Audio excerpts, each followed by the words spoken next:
There is a fragile peace in Freiburg after the defeat of Kelby Loring and the flight of Redmond Earhart and Archbishop Rosencreuz. The city recovers from a difficult autumn and prepares for an unseasonably cold winter. Logan Seeger, the son of Iron Prince Eric Seeger, has been freed from captivity. Chosen as the successor of Nicholas Trogg, the Iron Princes must now be swayed to recognize his legitimacy and ensure his succession does not upset the delicate balance of power between them. The Iron Princes have not gathered since the end of the 30 Years' War. With no imperator and no successor, Eisen sits on the perpetual brink of a violent struggle for power. The Iron Princes' agendas are their own.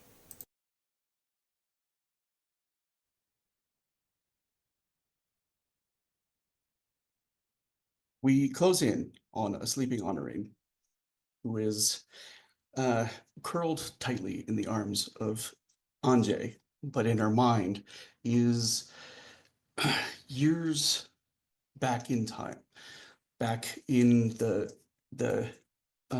not manse, but like the largest building in a town that is a relatively small town. The manse would probably not be called that by any other family in Montaigne, any other family of nobility, and is completely flanked by like the trees of the Black Forest and the shadows that surround it. And not for the first time, Honorine is hearing the singing of the statue in the center of the town. The statues of a beautiful maiden that's pouring water, and Honorine has heard it every night since she was very little. She's not the only one who hears it, but she's the only one who hears the other side of the duet, the stranger out in the darkness that sings and calls to her. Um, and so, as she has many other nights, she opens the window, she crawls out, and um, she slips into the darkness. What is different this time is that she has a dress on that she's probably never gone into the forest before, because it's the dress they're preparing for her first appearance in court, and she'll be dancing in public to music. So it's fancy. It's got tiny little hoop skirts, uh, and she's not far outside of the ring of where she can hear the maiden singing, and well into the darkness itself, when a familiar shadowy figure steps out of those shadows. His voice is deep, um, and melodic, dangerous, um, but he takes a very deep bow, a formal kind of bow to the young girl. And he says, "You look lovely." Thank you. Um, she's been practicing for like this dance and everything for a while now. And she has been going through like all of the lessons, and she's I mean, obviously her debut is gonna be like a really freaking big deal. Um, but she's like in her head about it. Like she's not she didn't grow up in Charus. She didn't she isn't she isn't as nobly as the other noble women, as the others her age. Um she's she's from a very new noble family, so she's just sort of like, thank you. This doesn't feel like my dress. They're making it for me, but it's not mine. Uh, he kind of like runs the long, like bark covered fingers that she knows are part of his armor. They're kind of almost blade like. He runs his hands over like the shell that she knows him to be in. She can still see his like what she thinks of as his real face. Um, but he says, "I think I understand." Says it feels like something you're forced to wear rather than something you choose. Well, not exactly. I don't mind it. And she's kind of side eyeing like the blade fingers and and the gnarls and she's like, I think maybe we're a little bit different there. Uh, he says, perhaps this is not the formal attire I would wear to a court either. And at her laugh, like she can feel his smile. Um, he says, how about this? How about we dance? And when you have to go to the ballroom, you can just close your eyes and you can pretend you're back here and you can just dance with me. And is this after she's switched out so she can't really see his face anymore? So she, Because she did part that of when this she is was so she knows young. that this is like a dream, and she's seen him in many dreams since the night that she made the deal that she did. She made that deal younger. She's, she's at the age where she's soon going to be like expected to court, and um, the presentation is a huge part of that.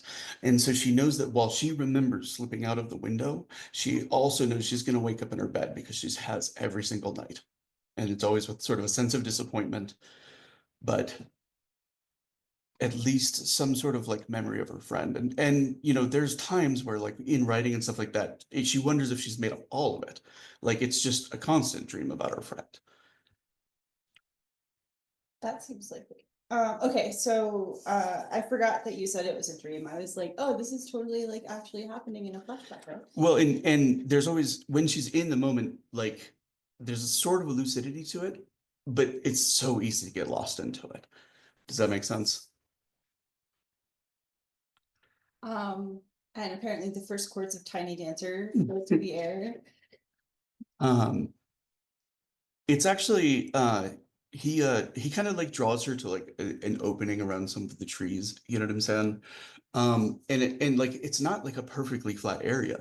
There's like little creeks running through it, there's large stones. And from the trees she sees like shadowy creatures emerge. She's seen these dangerous things many times. She's heard the stories of like what they've done to travelers. Not a week ago, she heard that like men from Eric Seeger's lands had come and tried to take sap from the trees to use as a weapon, and that the men who'd done it had been found in their own homes with like the sap bores drilled into their bodies. So there's sort of, I think she's old enough to understand that like there are dangers in this forest and she really shouldn't be in it, and but it's also a place that she remembers something else. So, um, Yeah, so she'll step up and the creatures, are they like doing anything? Are they they're the just kind of band? gathering, and then she sees them start to like pull instruments, what looks like out of themselves. She sees like one that kind of it's almost like a cello made of like bat wings, and another one that has like a silvery like bone flute. And they all just start to play a very formal waltz. And the Scatman man, steps back, gives her a formal bow and like a full flourish with his hand, and offers his own. He says, "May I have this dance?" Okay. And she's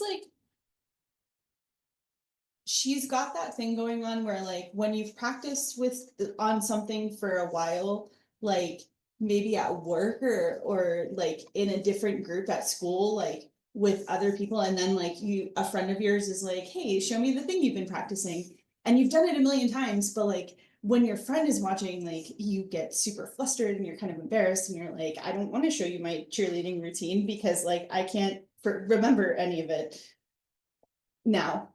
So she kind of like blushes and she goes to do like the whole bow and flourish that she's been trained to do and stuff like that. And she totally like stumbles and she's like kind of like loses her balance and she's like, wait. I know how to do this. I can do this. Hang on, hang on. And she's like, okay, I'm gonna do it again. And he, as she sees her sort of moving through the stumble, like the fingers, the bladed fingers, like move and they go through her hair, but it's like the gentlest sort of stroking of it back. There's not a single cut on her skin. There's not any kind of danger. And he just sort of like cups her face and he says, "You will be unforgettable. And I promise someone will fall in love with you the moment you take your first step." It's a very big promise. And he just like extends one giant bladed pinky. And she'll touch his pinky with hers. And he squeezes it and he says, "I promise." Okay. And then we kind of cut to like the actual like ballroom and like you know across the court like as like moving through the first steps and she sees the very nervous suitor from the Rozet Rhines who just like she can already almost feel a certain like sympathy and like his fear of like what he's about to do to her toes. And he just like, "Mary, please have this dance," and offers his hand. And he's like they are of the same age but she's more mature and like a few inches taller, e- and dressed in what is very much like a little miniature military uniform even though he's far too young to be in one. um and she remembers the Scadman's words, you know what I'm saying, and like the moment she smiles at him and takes his hand she can see Thomas falling in love with her. It's so sweet. And she's also pretty swept up. I don't know if there's like love at first sight, but it's just he's so sweet and she's pretty caught up almost immediately herself, of course. Because how could she not be? And there's it kind of, there's a dance, there's letters, there's sort of like furtive looks towards the escorts that are provided by both your families to make sure that the two of you are like well behaved on myriad little lunches and rides and outings together and stuff like that. And there's a time where she kind of like looks over towards the escort and she realizes that her like second cousin is making out with the escort from the Rozet Rhines family. Because they've also been spending all these time together. And she realizes it's like the time she can like steal a kiss from Thomas and nobody will say anything and nobody will remember. And he seems to realize it too. And his nose matches very awkwardly against her cheek. And like he's clearly never kissed anybody before. Um, it the it's awkward and it's like enchanting and he's fumbling just as much as she is. And uh like goes for another one almost immediately after the first when they he hears the voice of his escort, Thomas. um um and suddenly in the dream that Honorine is having, she's no longer there with that sweet boy. She's in Usura. She doesn't know it, but she like it's everything she's heard of, like the snow's falling down and the trees that are like kind of like the Walden, they're just empty. As winter has already come in there, but it seems to be sort of breaking or gentled for the purpose of those that are moving through it. She sees just endless miles of these like frozen plains, and she sees the army of Montague, the army of Montaigne moving back towards Iceland's borders. And there's like a heart-stopping moment as she sees the carts of the dead that Montague is bringing back with him. And she knows even before she sees it that she's going to recognize a face.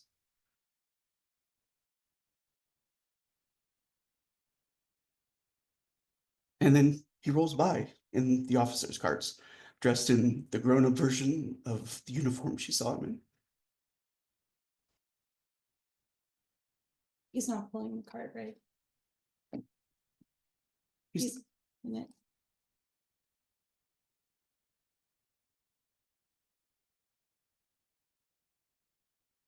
Um,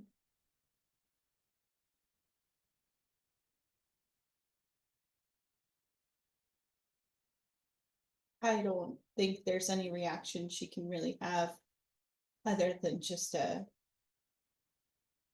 wail.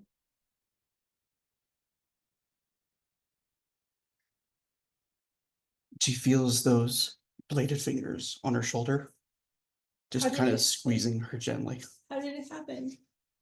He says, he took a bullet on the field for his general. Was the general worth it? He thought so.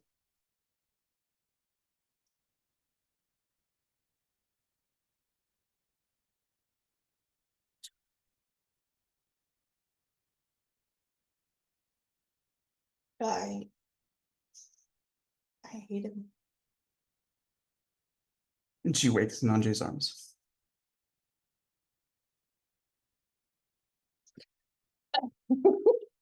um, is she the little spoon or is she the big spoon? I think she has her head on Anjay's shoulder. She's definitely gonna. I mean, her face is wet. She's like,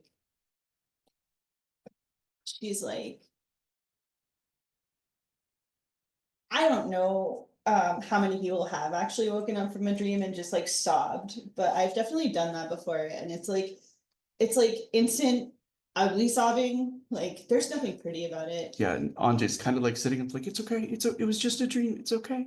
Like, Um,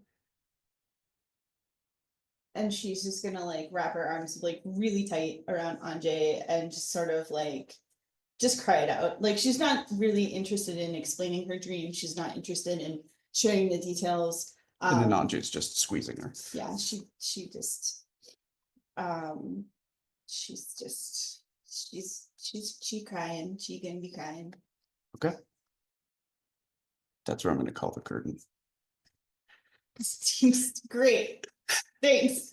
Do you need tissue? Oh, yeah, I do. Okay. Let me do this part and then I'll start introducing people. But so thank you, everyone. Welcome to the Shadow of the Wachtturm. Our producer tonight is the wise, hilarious, and creative steward of the channel, Kevin of Dirty 20 Gaming. You can't see him, but we can, and that's fantastic.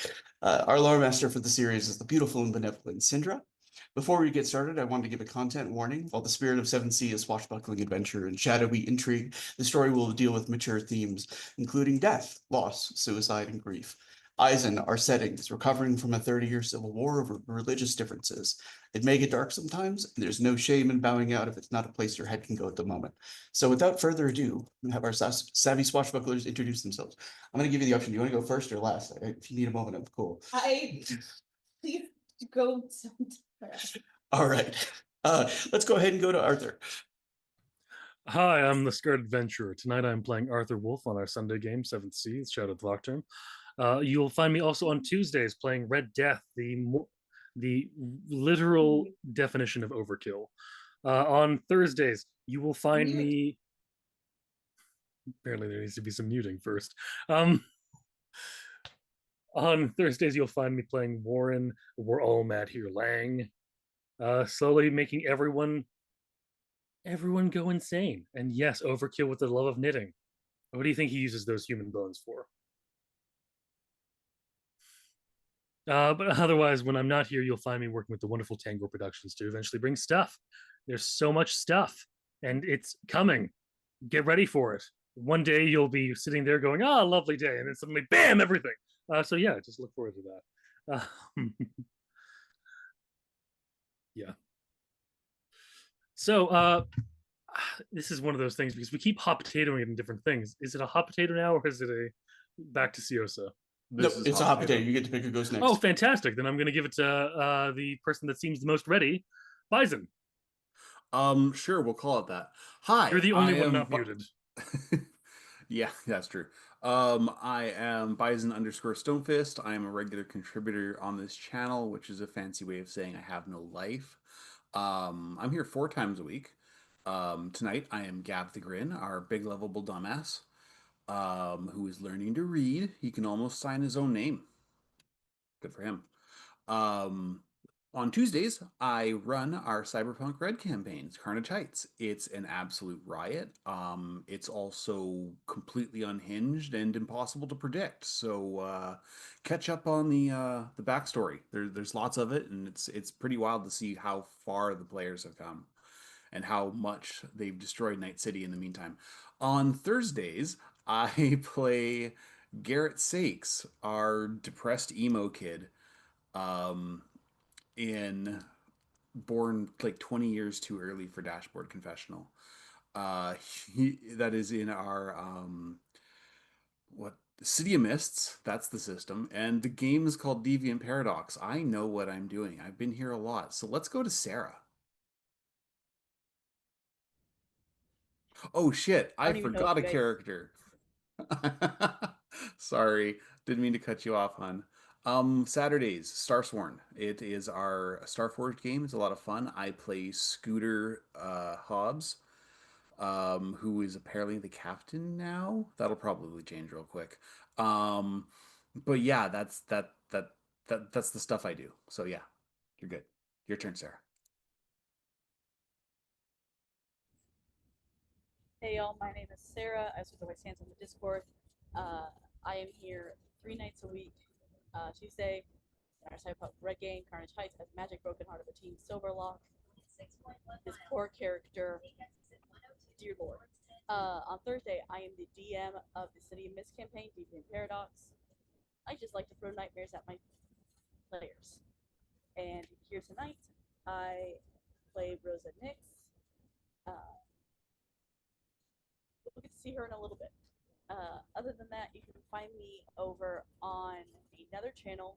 I play in a Force Play Punks campaign as Supernova, and if you don't find me over there, you can find me over on Tango Productions, working with Scarred Adventure on stuff and things that'll come out eventually.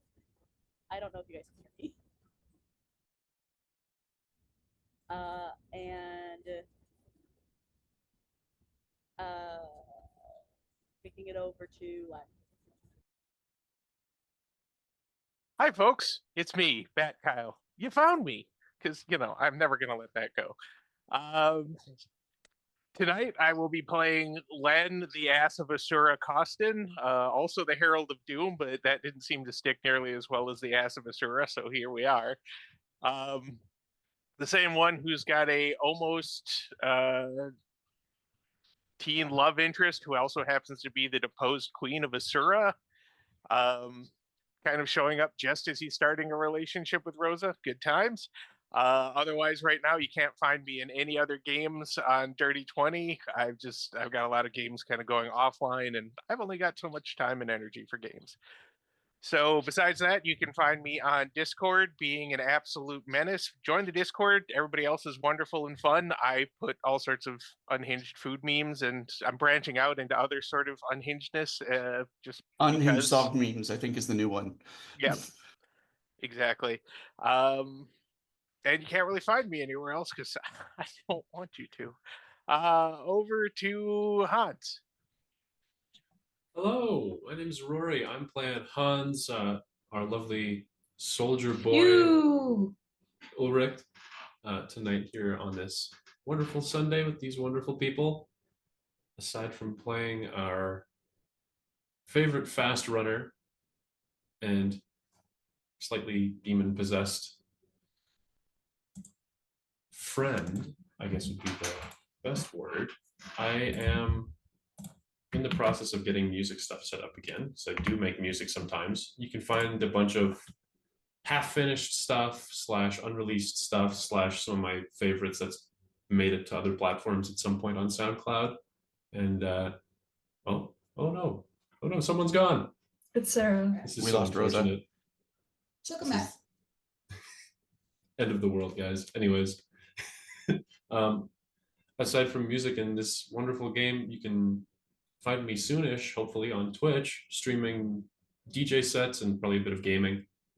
I've got kind of this radio show goofy parody thing idea cooking, so keep an eye out for that eventually.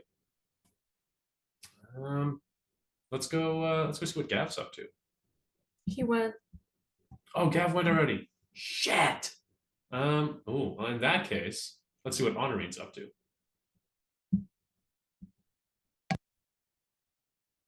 So Besides crying, I am Lisa Gloriosa, also known as Glory. Hello. I am only in this game on camera. I will be playing your resident noblewoman. And she's fine. She's fine. Everything's fine. It's fine. I also produce for Thursdays, which is fun, because I get to see the chaos and make faces at them, and they don't get to call me out on it. I think that's it. Has Runa gone yet? Yes? No? It's here. She wanted to Um, convince you that I she was like, had. maybe I can get away with it, but everyone else knows I haven't gone. Hi, I'm Ruth. You can find me here on Tuesdays as Exit, who has found herself as the mom of the group. Well, she is their fixer, so it's, you know, kind of par for the course. Maybe, I don't know. As the only responsible person in the group, Brett's trying his best.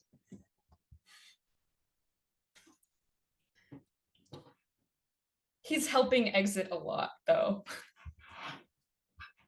He's good at He's wrangling the helping. kids. Wrangling, attempted murdering, same thing. Yeah. Whatever works. I'm here on Thursdays as Nora Smartass Avalon. And I am here today as Runa Ingvild's daughter. Keep watching to see her. Siosa, it's yours again. I am Siosa. I am the GM here of Shadow of the Wachtturm, and chat has decided I'm evil today, apparently. I am also playing Anchors Away, the pirate automaton in Up the Creek, which our fine producer Kevin runs on Friday nights, and you absolutely need to check out. We're winding down on it, but we've definitely come together as a team, and we have mysteries to solve. All right. So also I'm not on any social media. If you want to find me, you got to come to the Discord. That's just how it is. So in the ancient days of Numa, the great storyteller and philosopher Sarah's the Wiser once noted that an adventure can only begin in one of three ways: by death, by slur, or by letter. To begin without one of these incitements is folly, a debacle best described as an indiscretion, a dalliance, an escapade. But fear not, we begin tonight properly girded with a letter, the most seductive of the three, and thus the most powerful. We are actually closing in on the letters of that are held in the hands of powerful men that are on the men and a woman that are, or two women that are on the approach to Freiburg itself. From the top of the tower, the small armies can be seen as each of the Iron Princes is traveling with a retinue of some 200 personal guard. That is a token number in Eisen. So, and they're the finest soldiers that they have in their command. But it also represents something of an opportunity for the merchants of Freiburg, because these are going to be people with money and wealth and, rooms and accommodations and everything like that. So there's been a lot of people kind of scrambling and looking to open up rooms. There is an enormous amount of details that Freiburg is still trying to figure out about all of these homes that have come up and who owns them and what kind of law can be brought to bear.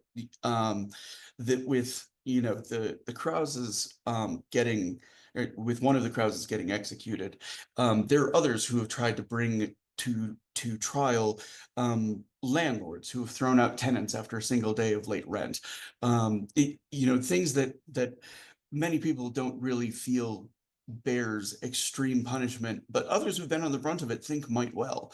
And there is no law still in Freiburg. So this is always a matter of sort of mutual agreement to allow the judge's decision to stand. And it is the talk of the Freiburg Gazette. It's the talk of people in the town. And as the Iron Princes, who certainly do not live under any such law, approach, there is the question of how much of Nicholas Trogg's philosophy and rulership style will persist in the face of those people being there. So, we are actually opening none of those things, but to Arthur Wolf, who has himself had a fairly tumultuous time in Freiburg, but fairly recently has had an experience that reminded him of one of the most harrowing things in his own past.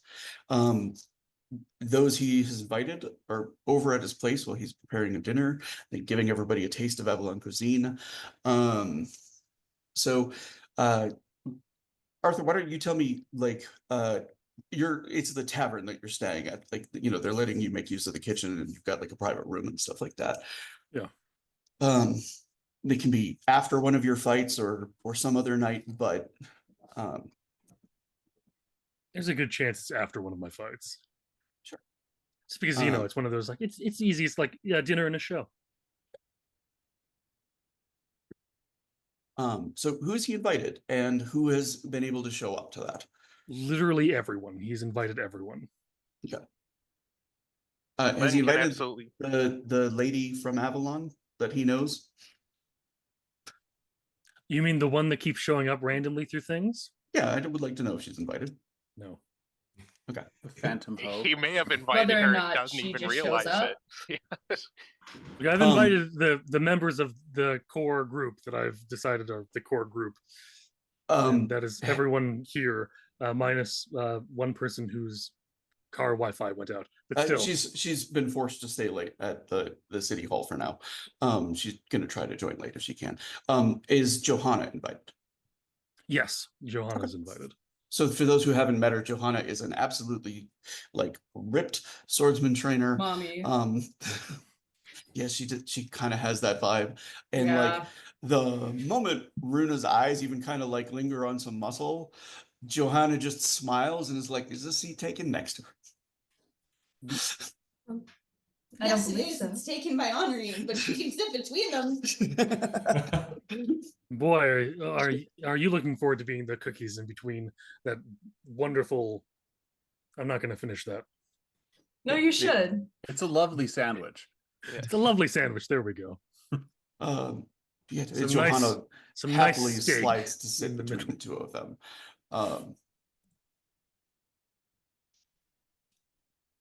So, Oh, and Arthur's also invited like one or two choice students that he liked, but they're not likely to have been able to make it.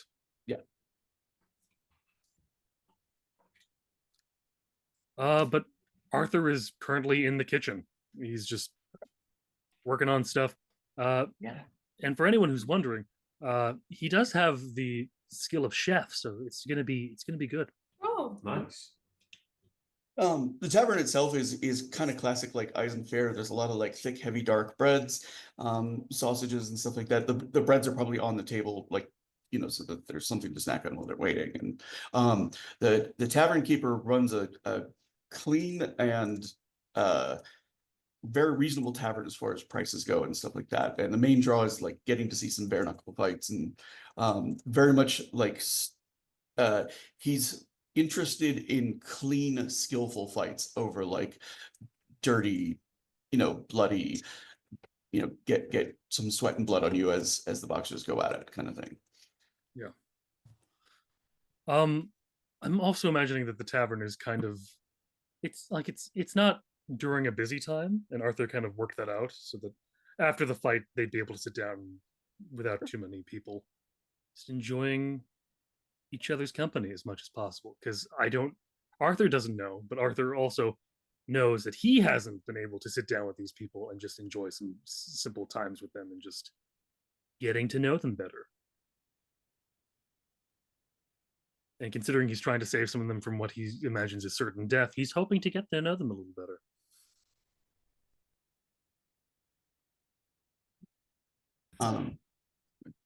This is... Sorry. Okay, go ahead. I was just going to say, if anyone wants to talk to Arthur, he's still busy in the kitchen. He's going to be doing stuff until...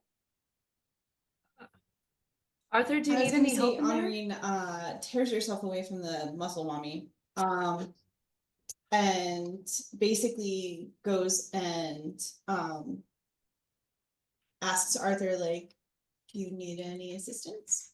Actually, I would, if you'd be so kind as to cut up some of the carrots and the things over there. The stew needs them to be really nice.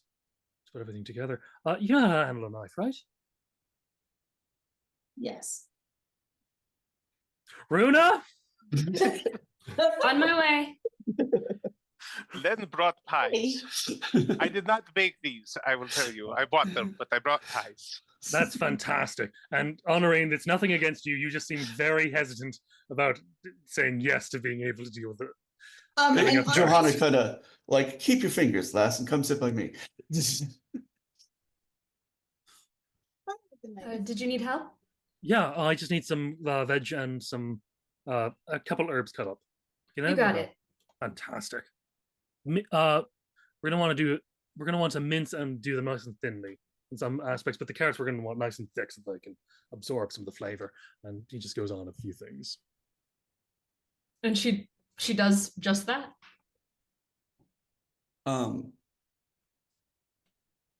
The one of the assistant chefs, he kind of like, we don't have, and he kind of like holds up the herb that Arthur was looking for. He says, we don't have enough for this and for the dinner rush. Is it okay if we substitute some willow bark? And that's kind of one of the ingredients that Megan used over and over again in most of her poultices and everything. Arthur stops for a second and goes, yeah, no, that's fine. Yeah, we can do that. Yeah, we can do that. You all right? Yeah, let's get to cooking. He starts to shave it, and the smell of it kind of starts to fill the cooking area. You see Arthur wavering a lot more than what you're used to Arthur doing. You're not all right, Arthur, I can tell.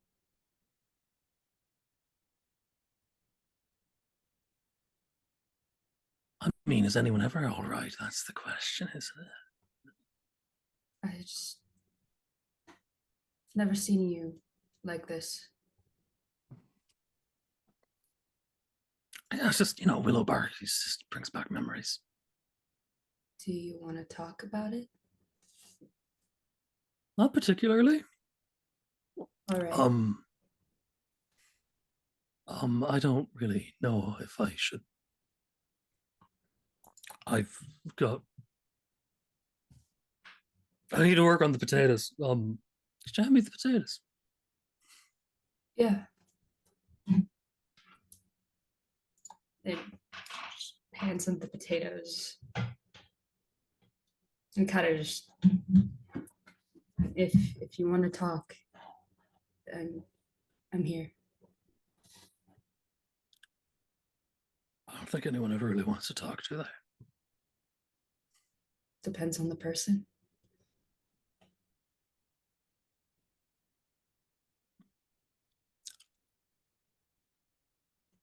I don't know. I don't know. I don't know if I want to talk. All right. Well, if you change your mind, you do. Excuse me. Could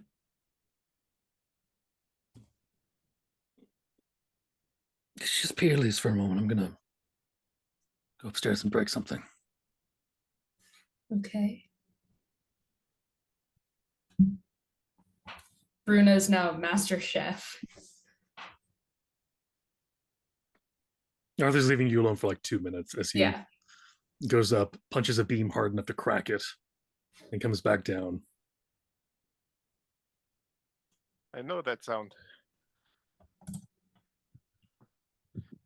Arthur, friend Arthur, are you okay? That was the sound of somebody rage punching something. Your ears are very good. They are. Thank you. I work out. Fantastic. You can never skip ear day. Exactly. My trainer taught me. No, and he like flexes his ears a little bit so that they go up and down just a little. Yep, he does the same thing. Just wiggle, wiggle, So wiggle. in the midst of this kind of strange moment of ear bonding, Arthur is up in his room, right? Yeah, just for a second. And I assume that the door is open. And he sees coming from one of the other rooms is somebody who is carrying like a few like paintings and rolled scrolls and stuff like that. And as he's walking with them, like one of the scrolls kind of like falls open, and you see like, do you know like the underlying sketching that's done before the painting and stuff like that? Yeah. So he sees it's something that's half finished. It's part sketch, part face. And he recognizes the face that is half painted. He recognizes it as the woman that he spoke to in the other hall. The one that extracted the promise and threatened his mother on him. Oh. Where'd you do that piece? He says the man renting this room asked to have a few of his effects sent to him. Could you give me his name a little later? Just to, Yes, he was Louis-Claude de Saint-Jean.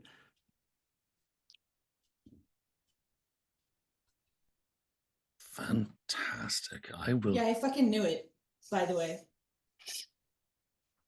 I will take that information and share with people in a minute. Thank you so much. I need to get back to the kitchen.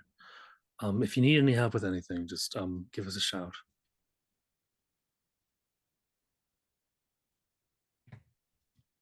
I need to finish stew.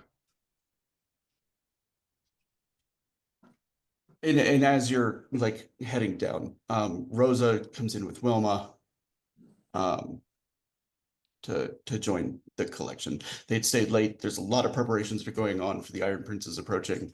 Guten Nacht, Rosa and Frau Probst. It's good to see that you have made it. Hello to the Thank pair you. of you as well. I'm glad we haven't missed it. Runa Yes. waves from the kitchen. I should get back in there. I didn't tell her how to cut the potatoes. Friend Arthur, you just cut potatoes. There is not much of an art to cutting potatoes. Do you want your What's that? potatoes to be a terrible, mushy or awfulness, or do you want them to be nice cubes that you can have in a nice like spoonful? What is wrong with mashed potatoes? There's nothing wrong with mashed potatoes, but do you want mashed potatoes in a stew instead of boiled potatoes in a stew? A certain kind of potatoes you find give it a very creamy consistency when they fall apart. Yes, I agree, but this is not those kind of potatoes. Oh, okay. Well, I did not know the potatoes. They are in the kitchen. Anyway, Rosa, you look lovely tonight. Grazie. I'll bring out some of my wine as well. Gav's just enjoying watching two people beat the crap out of each other. And Honorine is not sitting in Johanna's lap, but sitting next to Johanna. Yeah. Very close. Johanna is definitely testing the threshold of how much Honorine is willing to have a hand on her leg during the dinner under the table.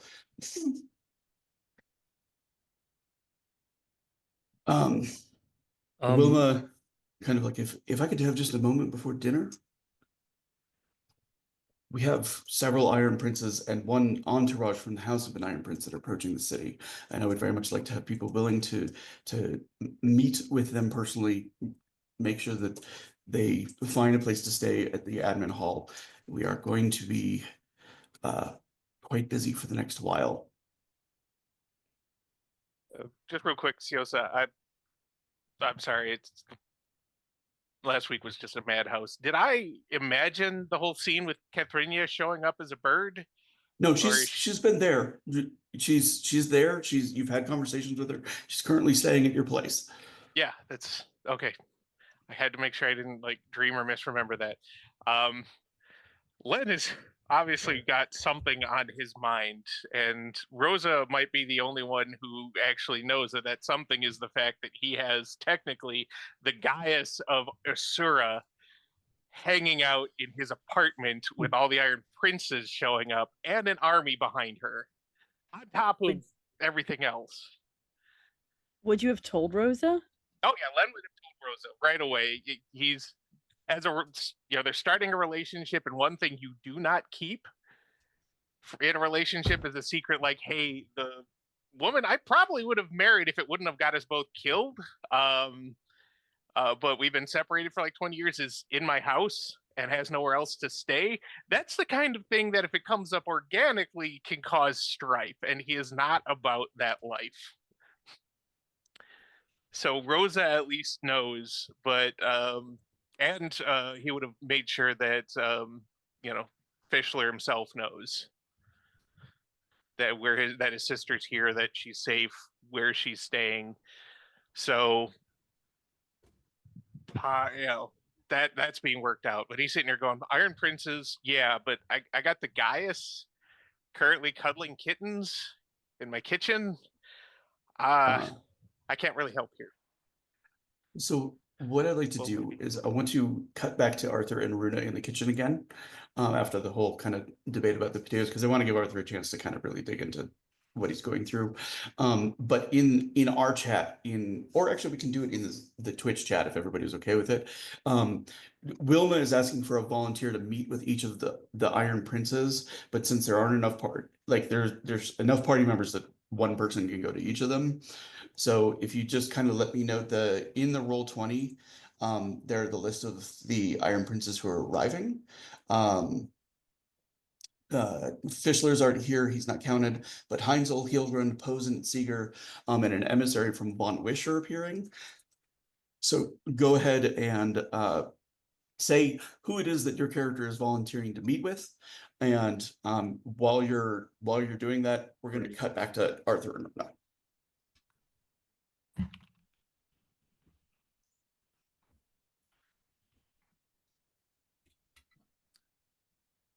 I'll just give people a moment to. Please do it in Twitch chat so that our audience knows. Oh. Shit, right. My bad. I can't do the Twitch at the moment. Yeah, just send it to the Zoom chat and we'll port it over there for you. Okay, back to Arthur and Runa.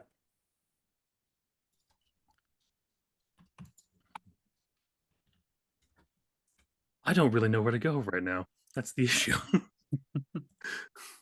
Because Arthur is doing potatoes and he's doing his best not to weep over the potatoes that he's cutting. And his hand hurts. I think Runa can probably see that like tears are literally falling into the soup while it works. Salt. And then, Arthur, take a break. I can't take a break. If I take a break, then I start thinking. Things go badly, and if I start going badly, then everything. You're already goes to thinking, hell. Arthur. Yeah, but I keep thinking. That's the point. If I stop moving, I stop moving. If I stop moving, everything falls apart. Runa's gonna like gently pull him away from the potatoes and just bring him into a big hug. Arthur will absolutely lose his composure. And he stops trying to do anything. He just hangs his head down. Just quietly. She's just giving him like a very secure and tight hug. A very quiet weeping almost.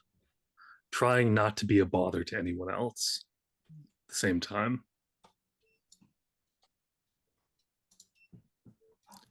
Because a lot of the time, Arthur's learned not to show his feelings a lot of the time because he always worries about burdening other people with them. Character bleed. Anyways. And Runa's kind of just being there to comfort him. Len is the hearing of crying and the smelling of tears, and will go to investigate and see the hug and the crying, and we'll hug as well. We're making this a group hug now. I don't know what to say the word.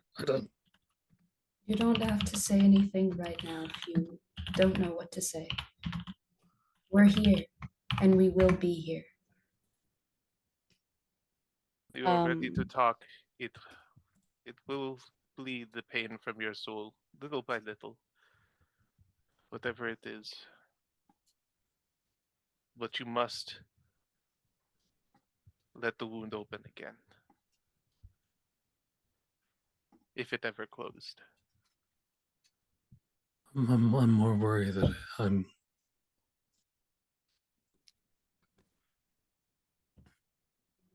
don't want to lose anyone again.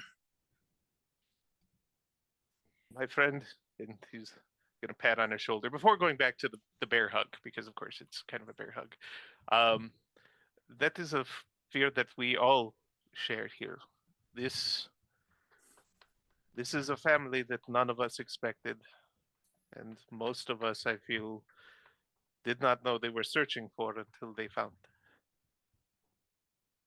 I You know, I never had a family before this. And Runa just hugs him tighter and like gently rubs his back as she's like hugging him tight. Rosa would have followed Len in, and hearing that, Rosa will just, because she won't hug she's not gonna hug him, but she'll absolutely say, it's not that. She's Vadachi, and Vadachi are very much, they hug, but she does not. It's Signore. I do not have family either.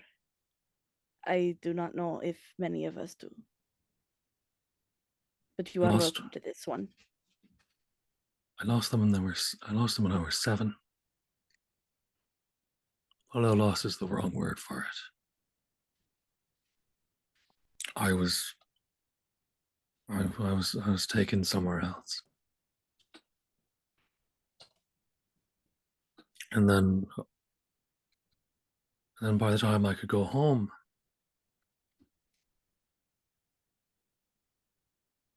about 400 years had passed between those two times. My family was long dead and forgotten by then. You've got a family with us here.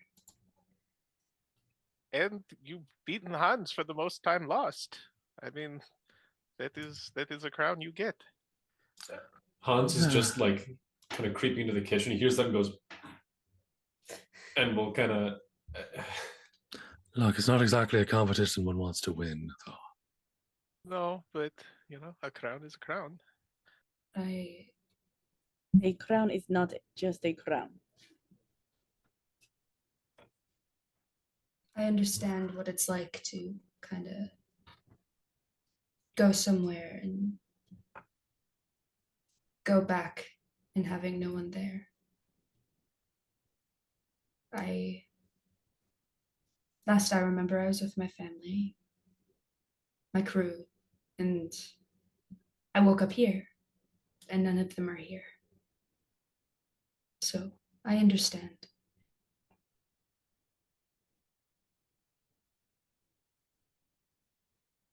It is a shame we did not speak sooner as a group of friends and not just a team or a assembly of individuals given all these tasks. It's hard to do that, though, isn't it? That is, yeah, that is, that's the kicker, isn't it? I have. Look, if I can be let go of, or get everyone's soup out, then I've got some maybe unfortunate news for a lot of you. Well, at least there would be a good meal with bad news. The last times I've had to deliver bad news, there was no food at all. Yes, and with your pies, then we have good food, Yeah. horrible discoveries, and then pie at the end of it. It's called the crap sandwich. We love those. Indeed. Is Someone say this pie. something? Is this something from Avalon? Because I do not know if we have a crab sandwich in that. You do not want to have a crab sandwich. They are the worst fucking things you've ever eaten in your fucking life. And the time that you've been tricked into it by your uncle has just been horrifically, and he just laughs at you. And No. let's not get into this, okay? Let's get the soups out. So there is more than just to say. Oof, Okay. that's So- not envy. Food starts coming out. Everybody kind of settles back into like the dining area. Sitting back next to Johanna. The lucky sandwich. Yeah, Johanna is just like absolutely charmed. Like she doesn't. It's like Louis Claude had the ability to flirt with everyone shamelessly. Like Johanna lacks that ability, and she's clearly kind of like having some decision paralysis because she's between Honorine and Runa, and she's into both. There'd been some discussion as they come back. Lena's agreed to like talk to Falk Fischler. Hans is going to go talk to Posen. Gav is going to go to Von Wish. I think Honorine is going to talk to Eric Seeger. And Wilma will say we'll still need somebody for Heinzel and Hilgrund, and I would appreciate if somebody could stay with Logan through all of this. I know his nerves will be getting the better of him. I'm happy to be assigned wherever needs to be assigned. I'll go with Hilgrund. I'll hang out with the little fella. Poor bastard. Wait, so who Um, does Rosa have? So Runa just said Heelgrund. I said it in the Arthur's- Twitch chat, but I think it got lost. Yeah, I think it did. I that was badly handled. I'm not going to do it that way again. So Arthur is going with Logan, which means that we have who we have left is just Heinzel, right? So that'll be Rosa. Mhm. Okay.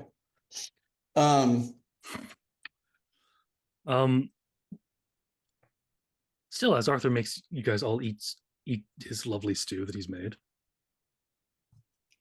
He's kind of bitter.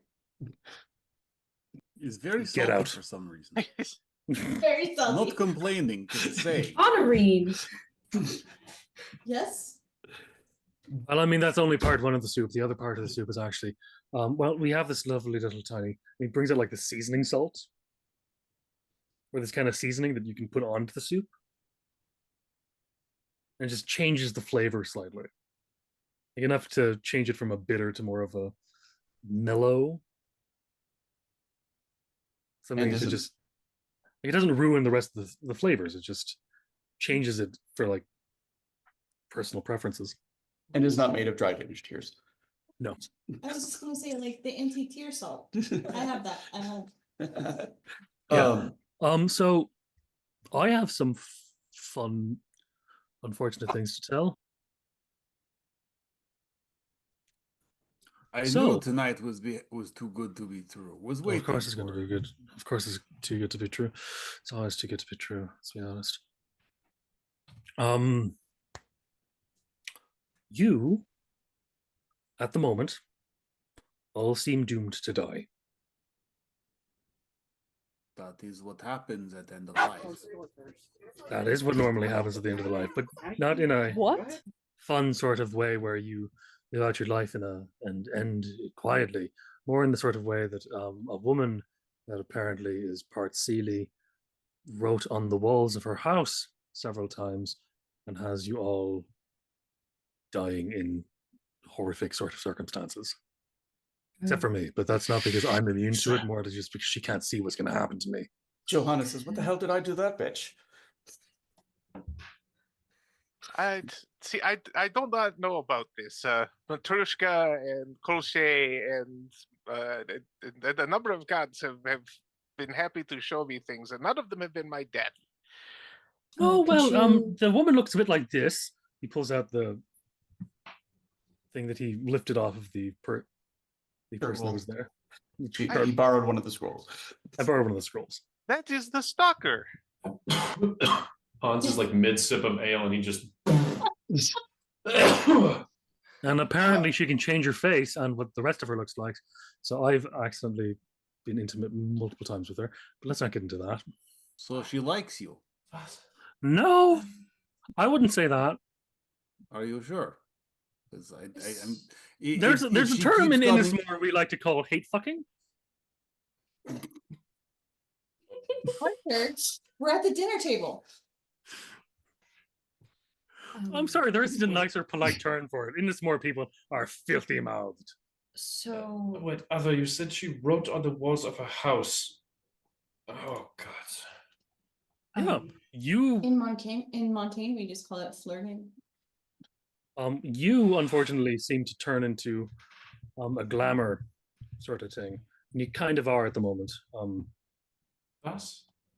I'm not familiar with this. You've made a what I can only surmise as a pact with the prince.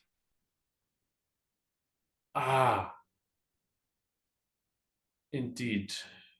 He works for Herr Seeger as captain of guard. Wrong kind of prince.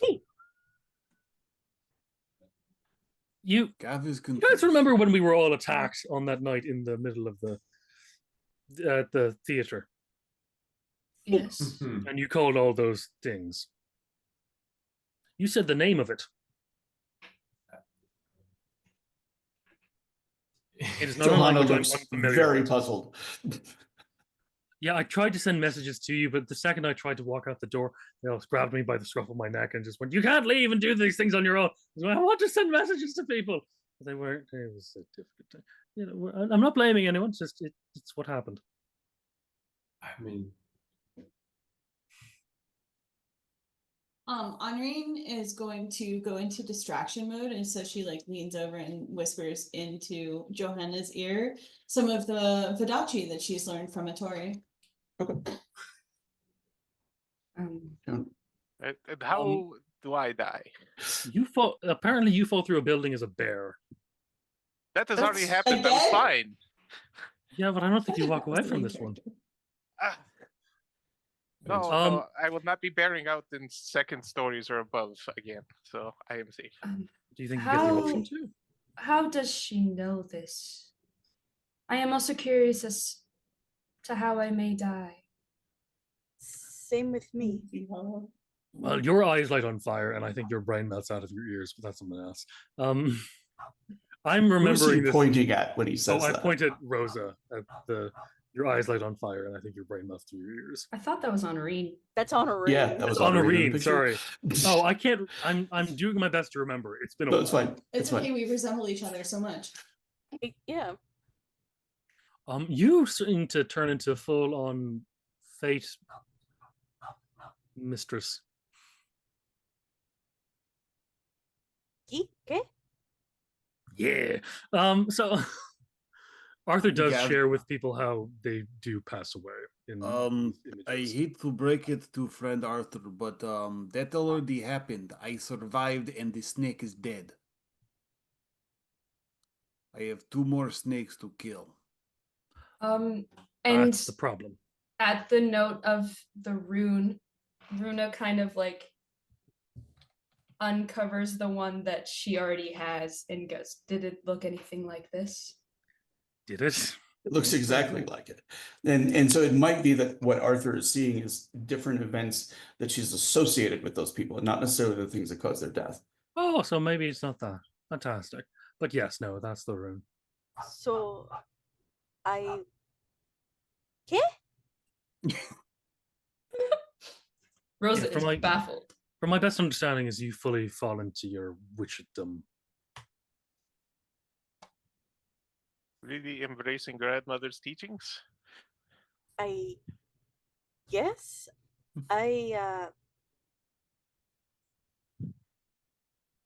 I'm very confused. Yeah, so am I, to be honest. It was really weird to see the fact that I wasn't there. Any of them. Perhaps it's not our deaths then, because this rune's already happened to me. Yes, and I have already fallen through the playhouse second story. Well, then after that's- dinner and I- pies, my suggestion is to go find this woman and then break down her doors and find out what she knows again. because she also threatened to tell me, Mum. And Who- this is bad. Why? Because my actual mum is dead. This mum is the one that took me away and brought me into the realm of the sea leaf people for the last 400 years. Oh. Then this is safest I'd place for you. I'd really prefer not to be there. It's only safe if I do what they want me to do. And the fact is, the matter is that they want me to save the world, but maybe not save you. And the trick is, there is no world without you. So, fuck that. We can handle ourselves with all due respect. What is that Fantastic. accent? What was What that do we- accent? I don't know what the heck happened there. I really don't. I think that's I I think the Irish really bleed don't. got into the German Russian that you normally do. It's a little bit Scottish. A little I bit have Scottish, no idea what happened there. but Just a lovely mix. Gav can't come to the phone right now. He lost his voice. What do we do about this woman? we should find out what she knows and how she interprets these views. But I would say that apparently we have already stopped the world from ending once. See, We will do it again and protect each other. That's what we do. Well, then that's a Wilma- fantastic point of view to be saying that. Wilma interjects. She Definitely says, not I happy for us. I know this woman. Of course. She says this woman is part of an organization which gets women from Vidachi who are in danger to safety. Gav Irene eyes sort of drift toward Rosa. was I shouldn't say much more about it, but I know that she's been involved in getting many of them away from very dangerous men who would like to control them. Oh, that's nice. At least that part's not the worst. Are most of these men still breathing? I'm asking for a friend. Indeed. most Vadachi men are not good.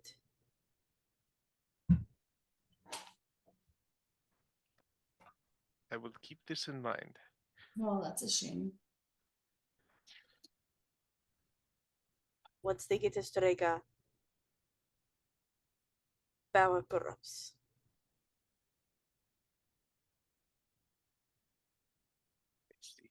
Well, so Honorine clearly has an idea, but then she kind of glances around the table, and it's like not just them. There's Wilma and there's Johanna and there's other people, and she's like, "We should discuss this further, but maybe we should concentrate on dinner first." That would be nice. It's getting cold. Oh, yes. And Wilma, like, thank you very much for the dinner. Hey, Arthur, thank you for the invitation. Yes. Yeah, well, I figured I don't know you guys as well as I maybe want to know you guys, and it'd be nicer to get to know you guys. This stew's wonderful, by the way. Thank you. I learned it from. I'm not going to go into that. A good friend, I hope. There he is. Very best. The very best. At least I didn't learn it from my uncle. Oh, Jesus. If I learned it from my uncle, y'all would be speaking like ducks for the next 2 weeks. Fascinating. Quack. That is- Is it okay if I move us forward from the dinner? Because we have like an hour and 20 minutes left, and I'd like to do some more of the Iron Princes and stuff. If there's anything anybody really wants to get out before we move the camera, Yep. just speak now. Very important. The one pie was apple, the other was strawberry rhubarb. There is very was important. miscellaneous flirting with Johanna. Absolutely. Like I think between Runa and Honorine both kind of casually flirting with her, like her circuits kind of blow. Oh no. Like there's Yeah, just I'll so much help of her. it. Like she's I can very help her much home. Oh, yeah, she doesn't like drink too much or anything. It's just sort of like you are both welcome to come and train in swordsmanship or whatever you like. And Arthur's walking me home. Bye. It was so nice to meet you. I'll likely take you up on that offer. Yeah, and like the moment like out of sight, she like looks at Arthur. She's like, "You did not help me out there." I didn't Way know to you go, wanted me to wingman. help you out with that. Did you not see me fumbling? I kind of did, but I thought that was just part of your technique. That is not part of my technique. I am very good in a single duel, not so great at multiple opponents. Would you like to know my Would you like to know my method for occasionally getting the wonderful woman to come back to bed with me? I don't know. I respect you right now. Charmingly befuddled is a fairly excellent technique. Okay, I might try that. Charmingly befuddled. It's just I wanted to say, and I just can't get through the. You're gorgeous. I can't really figure the words out. I'm so sorry. Hello. Charmingly befuddled. Anyway, we get back to rooms. Everybody moves on. One more thing. Absolutely. Before Wilma leaves, Henri is going to kind of speak to Rosa once Johanna's gone and whoever else. And be like, can you perhaps trace a thread to this woman from Wilma? Like maybe look for this woman because apparently she is someone that people want to find. I would need to see her. A picture doesn't do, like, haven't you seen her before? I have to have her in the room. An object from her work. He asks. They literally have to both be within sight. Fantastic. It's Arthur not will Find leave My his. Tomb, sorry. No, Not Arthur will there push yet. back his little box of things people have left behind in his room back under the bed. The box which shall not be named. Okay. I'm just not there yet. Okay, so we're so the Iron Guard of many different Iron Princes all stop outside of the city. A much smaller group is coming within. It's a tense situation. Obviously, like the Iron Guard is considerably smaller than the people from the Despair settlement that's out there. So like, but they are usually wearing Draconite and heavily trained, and but the Iron Princes are carefully taking a smaller retinue within the city. Wilma relates to everybody that they've all sort of like declined the invitation to stay at the city hall, and are going to be finding their own lodging. But you get addresses for where each of them is going to be staying. So let me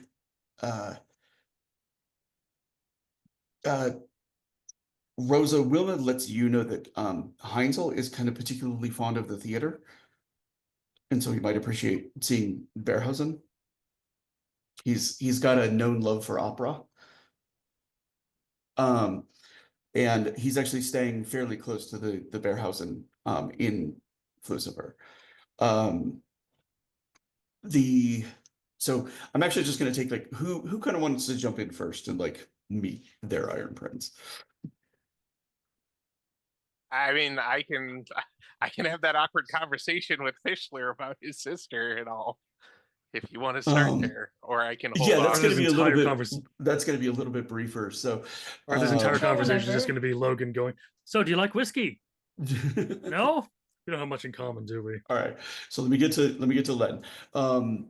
So Fischler, he's staying in a fairly nice residence. His guards have been here longer. He's also explored the city a little bit more. You actually find him down at like one of the shipyards, like talking about like a smaller boat to like maybe do some fishing on the water. He's kind of trying to figure out how to upgrade the fish date. To be a little less like him sitting with a noble lady on a bridge. That is a good idea. He says she sent a letter asking what colors she should wear to match with what I do. I don't think she understands how fishing works. Well, you will still want to dress relatively nicely for this, if not in your best clothing. I know you will be fishing and that it can be messy work, but she is a lady of quality with a devastatingly strong sense of fashion. And while you do not need to match that energy, you at least need to give her something to work with. I don't have to wear one of those frills around my neck, do I? Is that the latest fashion? It is in Eisen. It's not so much in Montaigne. No, no. You can just say that you are trying to match the Montaigne feel and what did the avoid Montaigne wear around their necks? generally nothing, as I understand No, it. I mean, ascots, actually. They like oh, jeweled ascots. ascots. Ascots, which are still better than that awkward starchy frill thing. Cone of shame. I don't know neither, though. You are here. You have money. Eisen can provide. Friedberg Okay. can provide. I told her blue. It was a lie. I didn't actually bring anything blue with me. So, Well, when you're getting the ascot, you will need something blue. Would it be best for best impression to figure out shades of blue so she can complement your shades? Because even blue can clash with blue. I have found this out painfully. what are you doing today? I was to escort you around the city. He's uh, help, help, please. I will. Help. We can do this. Come, come. And your sister wonders when you are stopping by to see her. Excuse me, what? Yes, that was other thing, and he's with keen senses, always just making sure nobody's around. She showed up in the form of a bird. So she's not with Montague's army. No, though she came ahead. There are some things that you should brace for, but you will have to see to understand. Let's go address this first. Actually, I think. All right, all right. Priorities. Okay. Are you taking him to Upman's? Uh, The coat guy. yeah, we're gonna get him outfitted first because he may not be in any shape to do anything else afterwards. So Okay. we're gonna go to Yeah. Upman's because Upman does good work. Yeah. And it is probably a good idea for him to like not openly be going into your quarters, especially with, a spy person around. Yeah. So, yeah, so Upman's is like, were you there before when he had the visitor like picking up the socks? Or was that somebody else? I don't think that was. The socks was Gav, I think. The socks Okay. was Gav. Okay. Yeah. Yeah, so when you go into Upman's, there's a very pretty younger woman who looks like 17 or so. You when you walk in on somebody and like whatever conversation they were having immediately stops, and it's before they can even register who you in particular are. That's what happens when you walk in. And Upman kind of like, oh, hello, Len, yes? Yes. Yes. And he I kind of, and you have brought a visitor. I have. This is a visitor who may be more important than you know. I would like a wits and keen senses roll from you. Alrighty. Let's.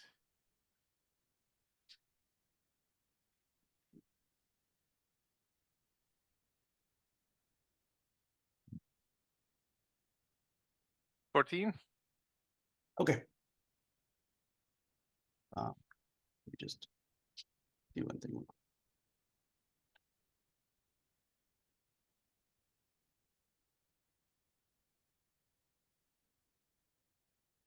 Are you kidding me right now? Jesus Christ. What the Okay. fuck, Seth? Why do you do this? She doesn't trust my rolls, but she's seeing them happen. Okay. Yeah, the younger woman kind of she fades back, her face is like very much a mask. And Upman is, like very pleasant, and he's like he kind of we should continue the discussion another time. Wait, there's a mask. Isn't she just holding her face in a certain way, or she's got a Like mask? she's just like emotionless. Does that make Okay. sense? Like no Yeah. response, like a soldier.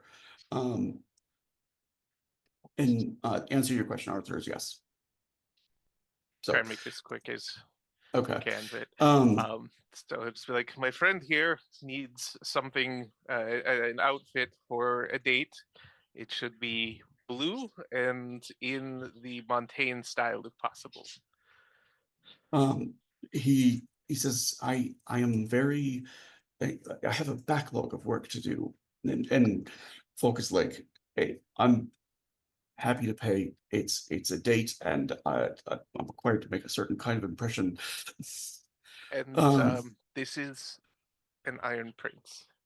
Okay, make another keen senses roll. I will actually give you you have a spy or criminal knack. I do actually. You may add that as well. Oh wait, no, I've got strategy, enforcer. No, just None of those work. All right. Oh. I should have some spy, but Thought you did.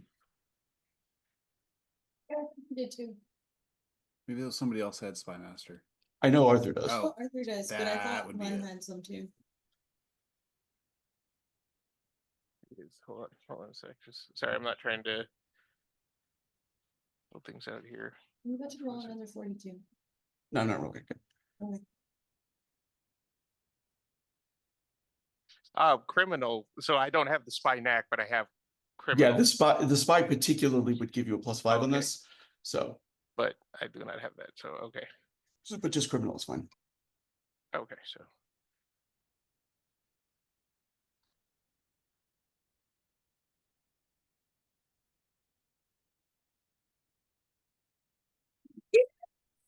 Okay. 51. You beat a 42, so I'm gonna give you something.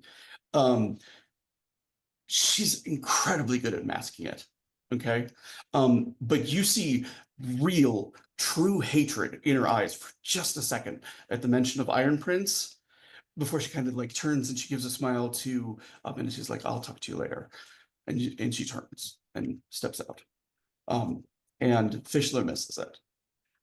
Len will look up in directly in the eyes and say, if there is a problem, we have many Iron Princes in the city today. Please do not be connected to any problems with them. And kind of like just a code maker. And Yes. with the 51, that's a lie.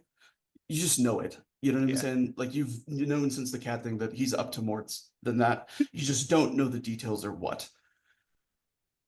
One more thing to look into. That's internally. Yeah. So But he comes around and like at the mention of like the Iron Prince and everything, he's like, I'll drop my other business and ask him some. But he starts like measuring him, and we're gonna cut away from Len kind of in a moment of like, oh, I got a bad feeling. yeah. And Herald of let's Doom. move over to Herald of Doom. Oh, by the way, I'm giving you a drama die for that role. That was like story-wise, that could not have been a better time for it. So just take it. Absolutely. Okay, so moving over to Arthur. Arthur, I think this is your first meeting with Logan Seeger, who is Seeger Jr. Yes. So Logan is like the best single word I can use for him is like tepid, like almost borderline timid. Do you know what I mean? He was the former scribe for Nicholas Trogg. He's got books in his room of like Trogg's ramblings while drunk that he's transforming into philosophical treatises. He was held and captured by Redmond Earhart and their group and tortured and forced to like act as a mouthpiece because Trogg had named him as the successor to the city. He's like just a bundle of nerves right now. He knows that like what is happening is like they're here to like decide if he's legitimately the Iron Prince of Freeburg or not. All right. Arthur is realizing he signed up for a lot more than he meant to. It's like, oh, hello, come in. Can I take your coat? It's just like off the bat is like that's not Iron Princey. I would say Oh, no. yes, but on the other hand, it should normally be me taking your coat. But at the same time, you shouldn't be taking anyone's coat. They can It do their own is my damn coats. house, and You should get a butler or a do you think valet. Wilma would let me borrow Zucker for the occasion, which is like Wilma's butler? Maybe look into getting your own butler. So he's got a couple hours with Logan. Like his job is just kind of babysit, make sure that like nothing bad happens to him. You know what I'm Have saying? you ever tried whiskey? He's like, oh no, alcohol makes me very ill. It was one of the most enjoyable qualifications that Nicholas Trogg had, is that he never had to worry about me taking it with alcohol. Have you ever had a cocktail? I don't know what that is. Oh, it's where you take an alcoholic beverage and you mix it together with something much nicer and lighter, and then it becomes fruity and delicious, and you can take it without feeling really ill about yourself. I don't think you understand. It's not the taste or the strength of the Oh, alcohol. it's the I have a temperament of the thing. reaction to it. Okay, never mind. One which is not appropriate for polite conversation. Understood. That makes perfect sense. So, what sort of things are you into? You like reading? I mean, a bit. Not enough to really say that it's my thing. So he And by the things I do as reading are different than what one might consider reading. yeah, he kind of like, well, this is the current text I'm working on. It's some of the last few bits of wisdom from Nicholas Trog. I think he will one day be recognized as one of the greatest philosophers of our age. And he kind of starts going through it, and like the whole thing is extremely nihilistic. Does that make sense? But like Yeah. underneath it is the kernel of what Trog was trying to do in the city. The whole no laws thing is that for him, it's an experiment of whether man is essentially good or evil, and that he believes that the city is like a proving ground for it. You know, have you ever considered yourself to do your own sort of philosophical ramblings, as opposed to only translating the philosophical ramblings of other people? Well, I mean, I don't have his breadth of experiences. Who needs his breadth of experiences? You gain those as life goes on.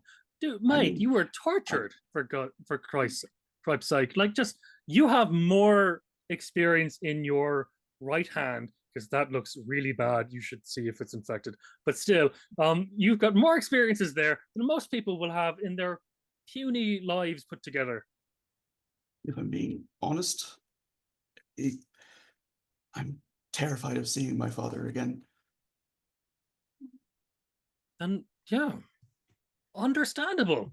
I'd be terrified of seeing mine too, mostly because he'd be dust. But still, He says the last I heard from him was a letter.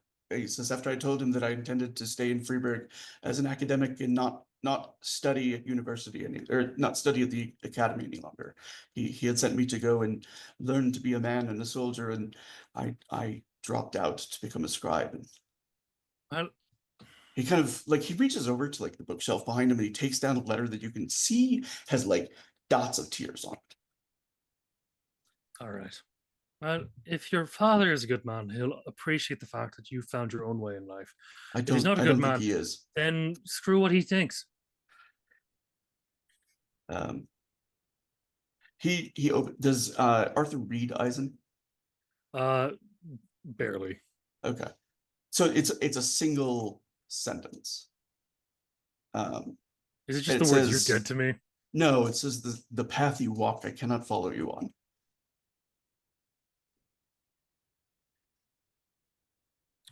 All right. This on its own doesn't seem like the worst thing. It says it's also in response to a letter in which I told him that there was a boy that I cared for very deeply. And he's unpleasant about that as well. But fuck This him. is Like, the why last do you letter care I what he received thinks? from him. Because he is an Iron Prince and he is going to decide if I can be one. Okay. Look here, Logan. The fact of the matter is that it doesn't matter what a damn your folks think. And I understand that it matters in the political sense. But in reality, the thing you need to do is you need to be willing to stand up for yourself and what you believe in. The fact that you think that his word is more important than your own feelings and matters and everything in that sort of thing, just live your life happily. Like if you want to be the Iron Prince, then be that. If you and we'll do what we can to help you achieve that. But it's not the fact that. But it's nothing to do with the fact that you should be or shouldn't be something that someone else wants you to be. You should be what you want to be. I think you would have been very happy if you had more children. More children. Well, I think he'd be very happy if he had a hole in his head from me just kicking it through. So I don't think what he says really matters. Just be you. You only have one life to live, mate. He kind of like looks down at like, one of like the scars on the back of his hand.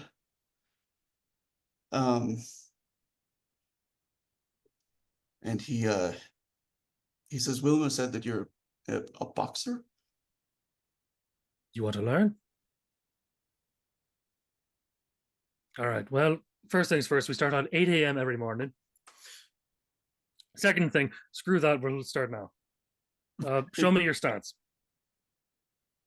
He kind of, I don't It's know how to shite. do this without a sword. Well, you're not always going to have a sword. So, So- how do you stand when you're preparing yourself with a sword? Let me find it. No, imagine you have the sword. You don't need the sword. Yeah, he finds like a broom and just sort of picks it up. And I can tell you the first thing you need to do is stop your knees from shaking. He says, but I won't be boxing with this, right? No, you're not going to be boxing with that. You don't box with anything. Right. So And if you want to become a really good Finnegan boxer, you're going to need to learn how to handle your whiskey. no, I don't think that's going to happen. Then we'll just get you to journeyman and not worry about master. Fun fact, if you become a master of boxing in the Finnegan style, it literally means drinking too much, the negatives become positives. Weird thing. You literally drink better with a bottle of whiskey in your stomach. So Yes, I yeah, said a like, bottle of whiskey. Not the a few first kind of pass with him is where we'll fade out, because like the first time Arthur really connects, he's fully unconscious on the floor. We're gonna need to work on that. That's so funny. So we're gonna cut from there as Arthur's bonding. Bonding Like a through hitting. playful That's how jab. you. It's just like a. That's how Arthur makes most of his friends, by punching them out. I mean, yeah, like in this case, he was definitely holding back, but what he didn't anticipate was just how bad Logan's reflexes are for fighting, and like he fully like leaned into it, thinking he was gonna duck, and just practically headbutted Arthur's hand. And We're going to work on this. so, Once you wake up and you are not foaming at the mouth. So we're gonna cut from there. Do I have And- somebody who would like to go next? Is kind of feeling pain. Sure. Go ahead. I'm gonna pop off then. Okay. Thank you so much for hanging in, especially when you're not feeling so good. So I love think all you Kevin will be crazy back. people. Yeah, Good we night, love you Have a too. good night, bud. Yes, Good I can night. just do this until. Oh, See, yeah. you can still hear me, and then I'll leave that there, and then eventually the Zoom call will end, and I'll be gone. Thank Have a you. good night. All right. Thank you. Same. All right. So Runa, did you want to go next? You raise your hand, so Can. I'm just gonna go. I just, because no one else raised their hand, so I did. I appreciate it. All right. So you're meeting with Hilbrand, who is so the center. I'm gonna move our map real quick over so you can see Eisen. Seems relevant at the moment. So Hilbrand is the center. And there is like, he's filed with like the city hall as to like where he's staying, and it's changed 3 times.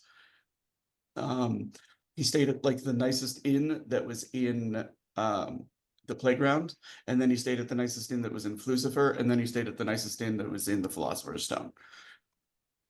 Cool. And by the way, stayed, and I mean like he was there for like an hour. Cool. Anyway. Oh boy. Hilgrun is once you kind of like come through, they're a little bit surprised that Runa, 1 pretty, 2 vested, 3, bare shoulders and runes bared and stuff like that, is like the chosen emissary from Wilma. Like they seem to be kind of like, Yeah, this may have not. Maybe she should have stayed with Logan, maybe. but they do, like show her into the stateroom where Hilbert is. He's been there maybe 2 hours, and there's clearly like personal decor that's been set up. And I would like, do you have any kind of medicine skill? Nope. Okay. I have sailor and craftsman. Okay. So you don't know what in particular is wrong with him, but a glance at him tells you that he either has or recently had some kind of illness. Does that make sense? His cheeks are kind of sunken. He's very pale.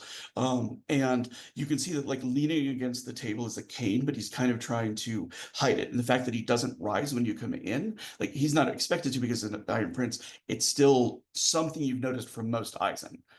Does that make sense? Like, Mhm. he has extremely like nice, pretty, well-combed hair. He's slimmer than you would have expected from an Iron Prince. And he just sort of looks at you and like what is clear on his face is puzzlement.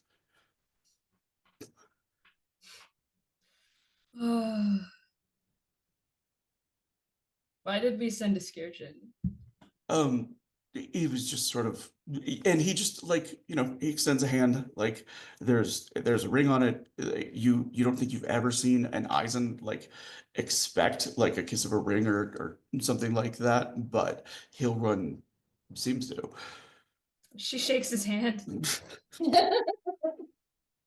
She's not The from here. puzzlement grows. He says, She's obviously not from here. You are not She from was here. just sent. It's basically saying, you are not from here. Correct. He kind of like gestures and one of his guardsmen pulls out a chair forward.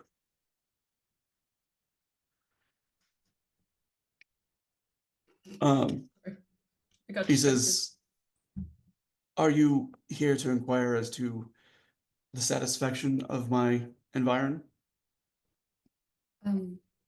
Wait, it's storyteller. What was our purpose? It's like basically to make them feel welcome, to kind of get like a beat on them because they're gonna all have to be convinced to back Logan. Does that make sense? Mhm. And so some of them might want to deal under the table. You know what I'm saying? Like I'll do it in exchange for whatever. Does that make sense? And I feel like he Runa was the worst person that Wilma could have sent. it definitely seems to have taken him off guard. Yeah. Does that make sense? Yeah. So he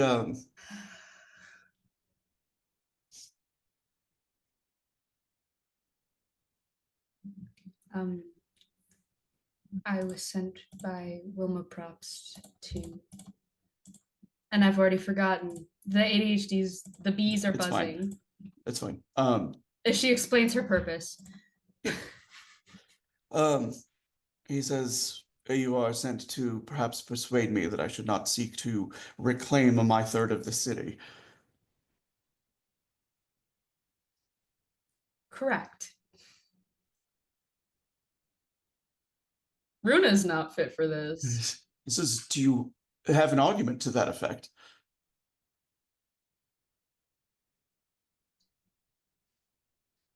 She wants to leave the room.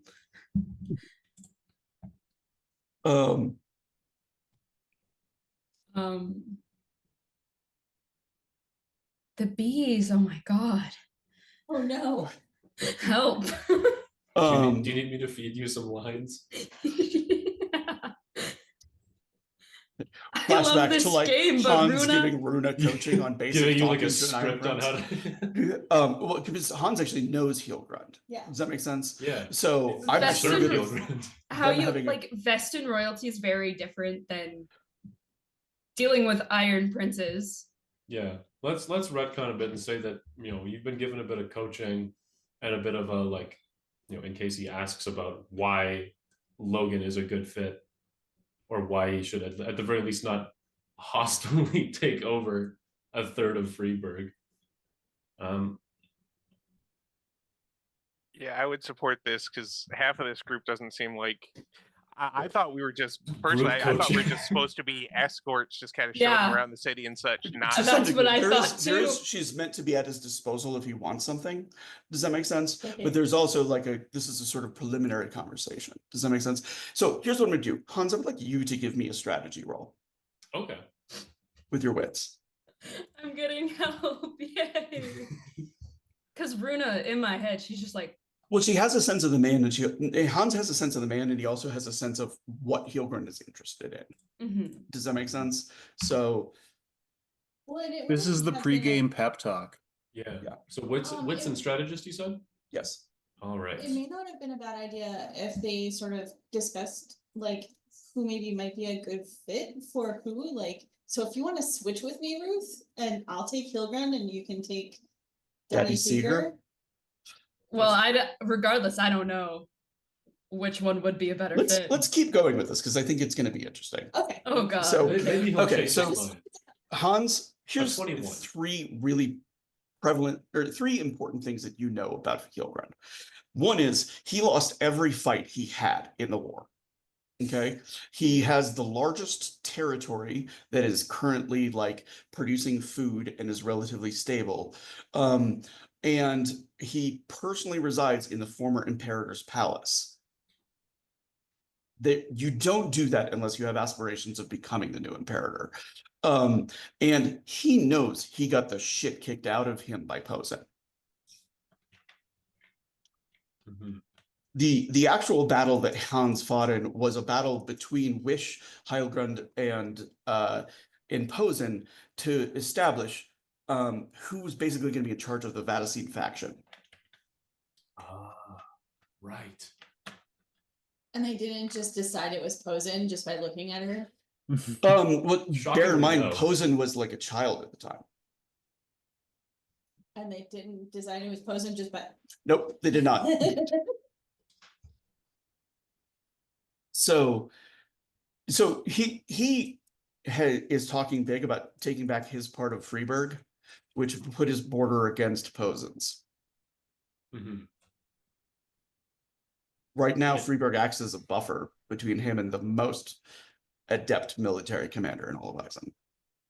So if essentially if he tries to spin some story about how he wants to take back his portion of the city or whatever, you can always clap back and remind him that leaves him exposed to the the fierce woman who has kicked his ass in nearly every battle he was in, Okay. potentially in a bit more eloquent language than that, but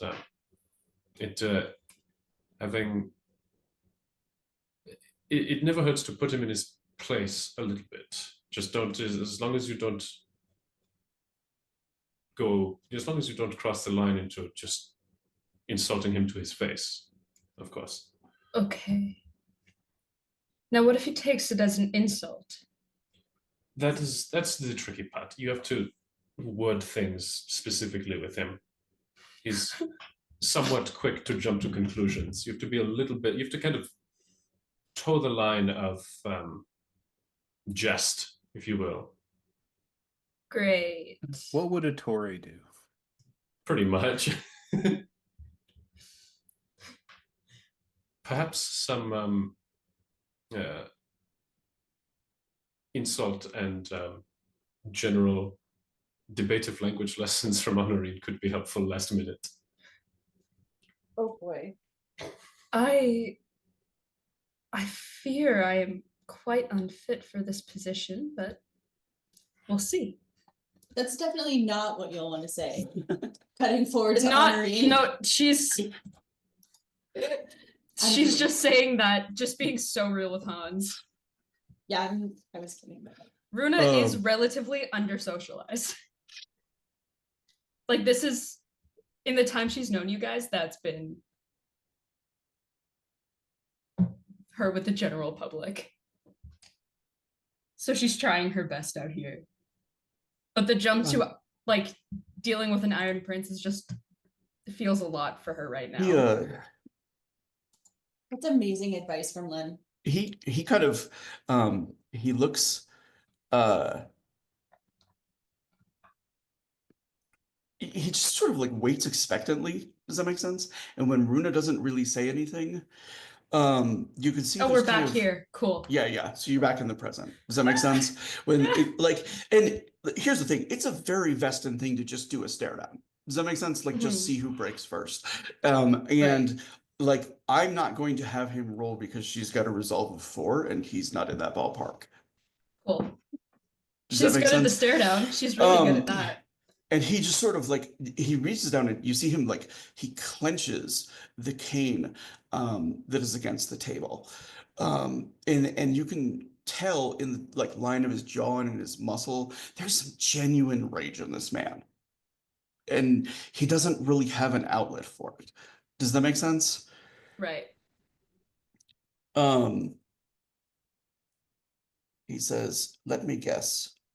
Those that were more capable of diplomacy were utilized upon those members of the Iron Princes that were considered of greater importance than Stefan Hildebrand III. Hmm. Huh.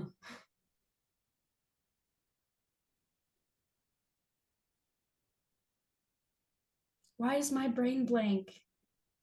Channel your inner exit. You're not Runa right now, you're Mhm. exit. We need to exit. Give him the chill. Exit would straight up insult him. So here's let me reframe this for you of like she's seen her mother deal with many Vestin and Vendel who were rude to her because she was a Mhm. woman. Her mother's response was never like an insult in kind. Mhm. Does that make sense? She let them dig their own disrespect.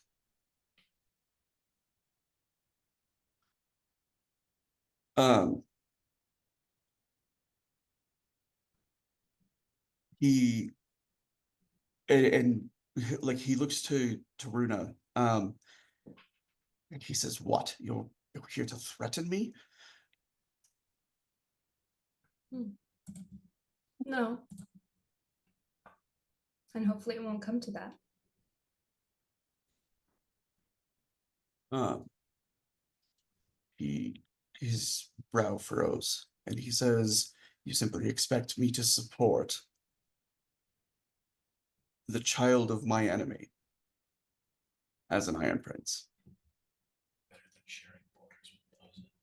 That's a lot better than sharing borders with Posen, now isn't it?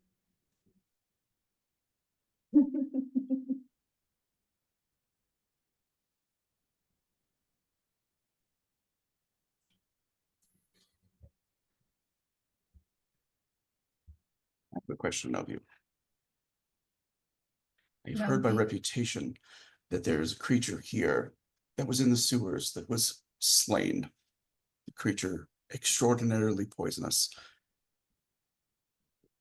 Correct. Um, how was it slain?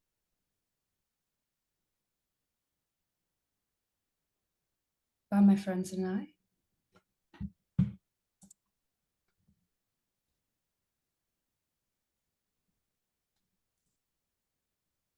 Also, no, not venomous, poisonous, because, well, venomous and probably Venomous 'cause poisonous. Yeah. Is she correcting him?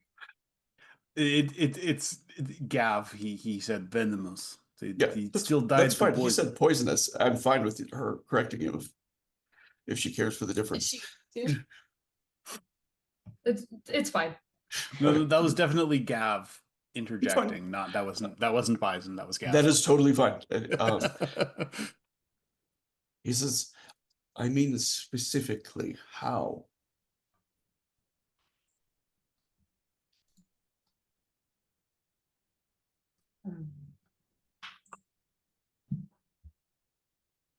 Defense until we could hit it. With a spear and a gut punch and a meat hook. And swords. He says, I have seen men die merely from breathing in the toxins near such a thing.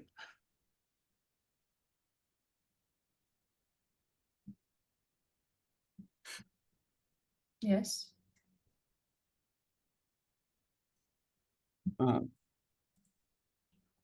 I mean, it was a baby. he leans back, and there's just sort of a click in your mind of like the weakness and the shallowness of his features, Mhm. of like you realize that he has been exposed to the thing, Mm. and it's given him some sort of lasting illness.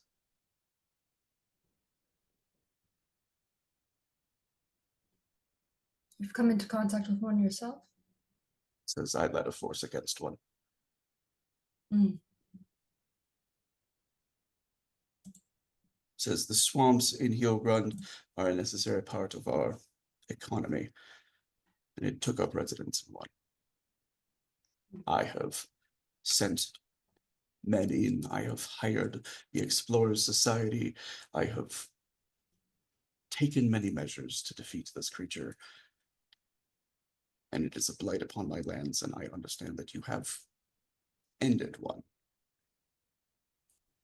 Not solely me, but yes, I meant the city of Freeburg. correct, yes. Says you're right. There is as much danger in being bordered with Posen as there is open conflict. I am willing to have a more moderated discussion if you are willing to provide the means to remove this creature from my territory. I would have to have a conversation with the rest of my people, but There will be time before the meeting. then I'll see what I can do.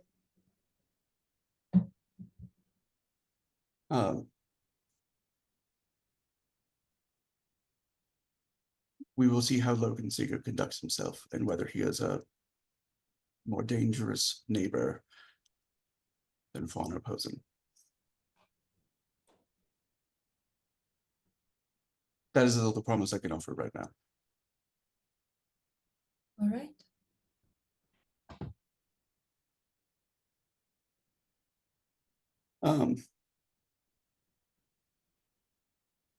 And he just simply it's like a small nod of his head that indicates that she's dismissed. Does that make sense? Mm. And she's going to exit and find a time to reconvene with her pals. And that's totally fine. So, who would we like to move to next? Sure. Okay. So Gav is with the Von Fischer. yes. There is no so the woman that has been sent on behalf of them is named Gazelda. She has like an enormous bun of hair that's done in like an almost an oval shape behind her head. It's all like done with braids and stuff like that. Very much a noble woman. But like Gav's immediate read on her is like she's the kind of noble woman that probably would, without any like second thoughts about it, employ somebody like Gav. Does that make sense? Like there's just he's met Eisen noble women that are like very no nonsense. And that's the immediate like read he has on her, that she's like a bit akin to Wilma, and probably somewhat serves as Von Wish's Wilma. She has a much simpler inn that she's in, you know what I'm saying? Like she's staying in an open room, but she's not trying to get into the best one there. There's a token force. And as Gav is like passing them on the way in, most of their armor and weapons and stuff like that look like they're overdue for repairs. The men themselves look hungry. Sorry, hungry? Hungry, like literally hungry. Like we don't have necessarily the money to feed ourselves. This is the most elite unit in Von Wish lands. Upon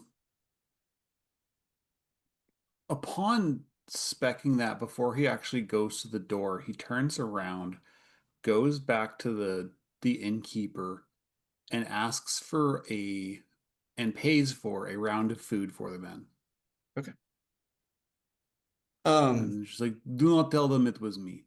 Just food on the house. He can probably say like it's like on Wilma as like a gesture of courtesy to the residents. Yeah. Yeah, just you know, these men look like they need something to eat. She and when she comes in, you know, she does rest. She offers a curtsy. She says, I understand that you are a delegate from Wilmaprost, and in turn of Logan Seeger. Da, name is Gav. Um, And he bows. It's awkward because I mean Gav doesn't really know how to bow. He just sort of like tilts at the waist. says, "Oh, Tori." And she just like smiles at it, you know. She says, I was very nervous as to who I would be entertaining." I'm happy to help. Did Herr von Vischer not able to make trip? Von Wish's health is not much for trouble. Hmm. Um, Sorry to hear. I'm gonna give you so she really is a noble, so like that would be the most pressing skill to like interact with her and get a read on her, but I will let you.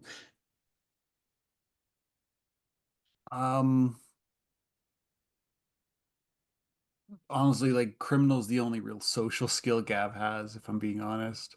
Okay, that's fine. Just give me raw wits and I will let you use your keen Raw wits. senses. I do not have keen senses.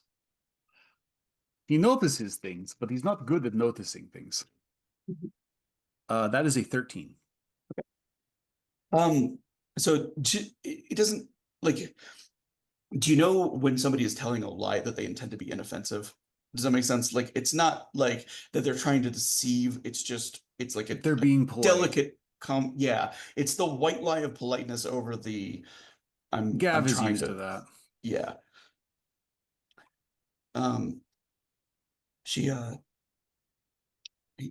his health is of great concern to all of us. I'm sorry to hear that. No, I am here to be at your disposal. How may I help? So there is an unusual thing of like if Von Wish isn't here and his health isn't enough for it, there should be like sons, an heir, a something. This woman doesn't have any relation to the Von Wish line. Actually, I think yeah, he would say that, and he would say Fauner von Vischer, because that's his assumption. She says, no, actually. She says,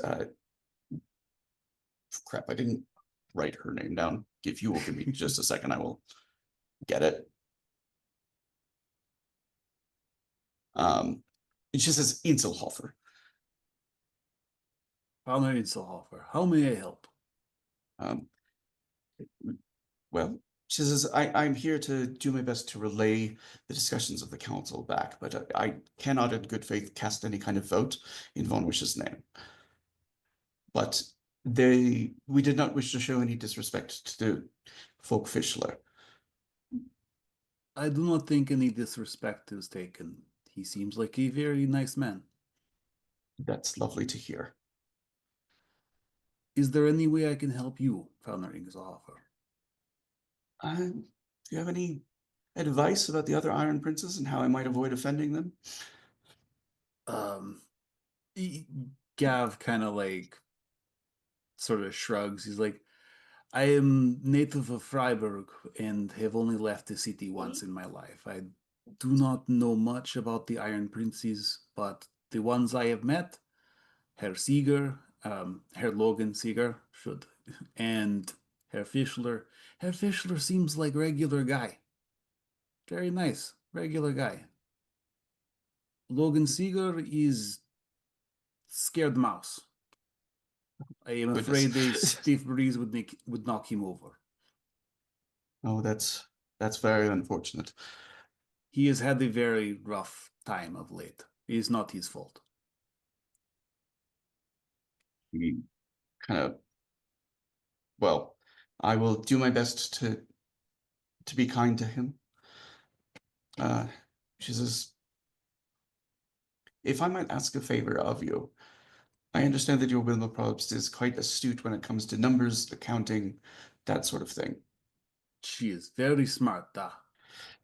I've brought some of our books with us, and I was hoping to be able to ask her to take a look at them, if she had the time to do so. She is very busy, but if she has time, I'm sure she will make it for a representative of Iron Prince. The other person you are sure could probably do a lot of that is Hamala, because she's exceedingly good with numbers and accounting. That is true. If Frau Probst is not available. I do know someone who works for city that is also very skilled. Is she discreet? Da, you would hardly see her. That's a short joke. Yeah, she misses that. But I, I would prefer Mrs. Props, but if she doesn't have the time, which is understandable given the circumstances, I would. I trust this person implicitly. And Frau Probst is good friend of this person. I believe she would give the blessing, yeah. Thank you. And she takes and closes, like some of it, and she says, "If I can entrust you with this," hands it to Gav. You can tell it's like part of like a larger package. You know what I'm saying? But like maybe an initial insight. Does that make sense? Yeah, this is just like a primer. Um, Good. So we'll kind of cut to Wilma is very busy at the moment, but Honolulu is happy to look into it. So it's an accounting that she's basically hoping that Wilma could work a miracle and find some money that is like not there. Ah, Does that make sense? it's the kingdom's books. It's the kingdom's books, and it's like she's trying to figure out a way to like pay the soldiers that came with her. They are months in arrears on payment. They're literally issuing IOUs because they can't issue them coin. And some So of they the were- townspeople in Wish are taking the IOUs as if they were cash. Because there's that much loyalty to the actual soldiers. Like, Gav is trying to picture guards in Freeburg that would get free stuff because they were so respected. That is the status of like how the guards are being fed at this moment. Because they Wow. are so respected and because they're so judicious and honest. And it Gav speaks would very highly to like Von Wish himself's actual reputation because he has a reputation as like one of the wisest of the Iron Princes. yeah, Gav definitely likes this person already. Like, he would even try to help Honolulu as much as he can. Like, I'm gonna say he's trying to read out names and stuff, doing She his very says, best. clearly the largest problem is that their largest mine is losing money. How is it losing money? Mines I make. don't know. I understand it to be their Draconeisen mine. And he's like, everybody wants Draconeisen.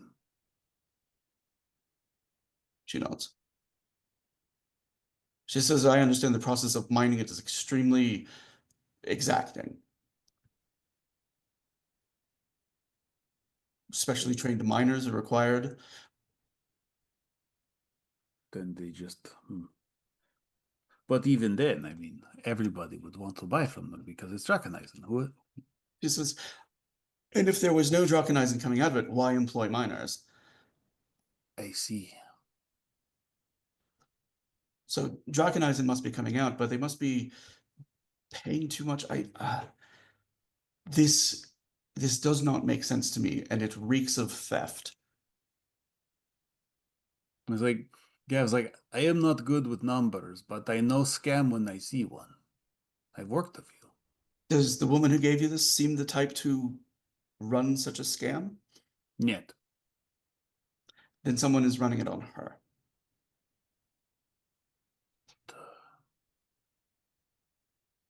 It's like, city is not. It's like Visha is not far from here, but still very, very far. Is unfortunate. I cannot help. She says it's more to it. She says like their entire economy seems to be in a shambles based on what I've seen. Trade is not going into Von Wish and not coming out. Someone is playing Von Visha for fool. I don't know what's happening. It certainly bears more inquiry. Road trip. Last time Gav left the city, he lost a hand. I think he even made a promise to never leave the city again, but maybe having killed one of the creatures. The Verschlingen, yeah, that's definitely emboldened him as a person for sure. Sure. But Okay. yeah, it's I'm gonna move on from there. Let's go to Hans. Oh, All right, here we go. get your popcorn, boys. Yep. For the content. It's been a while since Hans has seen the Hussar cavalry. They have a very distinctive piece of armor that they wear, which looks like metal wings. It is absolutely Jesus. terrifying from horseback. Not only that, but like the Hussar style, the one that Poseidon uses is like they ride you down with a spear style. And the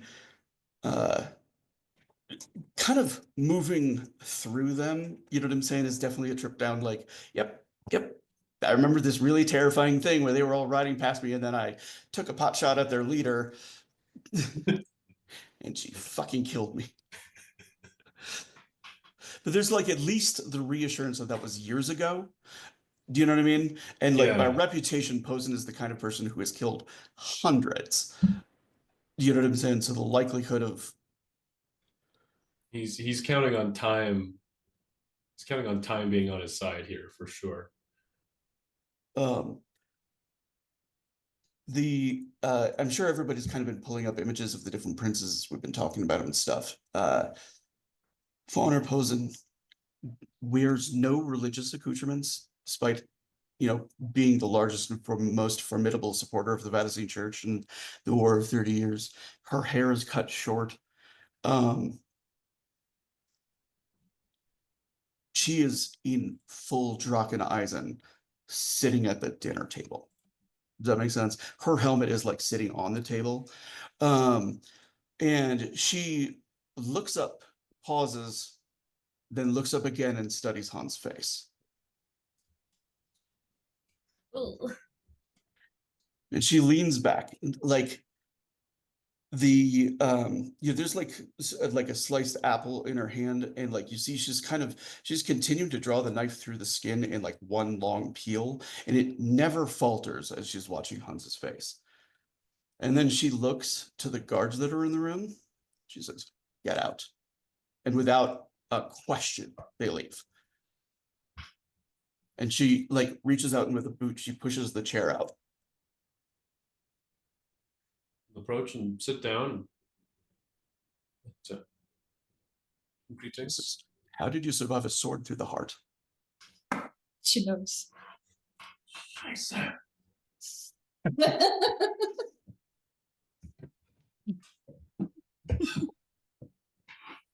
And it is good to see you again as well. That's all the cards on the table. You been working with your crossbow? After that, no way. Crossbows and pistols. I share the disdain. Is he sitting? He's sat down at this point, and he had showed up in like the full armor that he has so far as just like a dress element, and he'll sit down and kind of fidgets with the panzer hand a bit on his hand. She slices, like the skin falls away, like in a single peel. Then she slices the apple, cores it, and offers him half of it.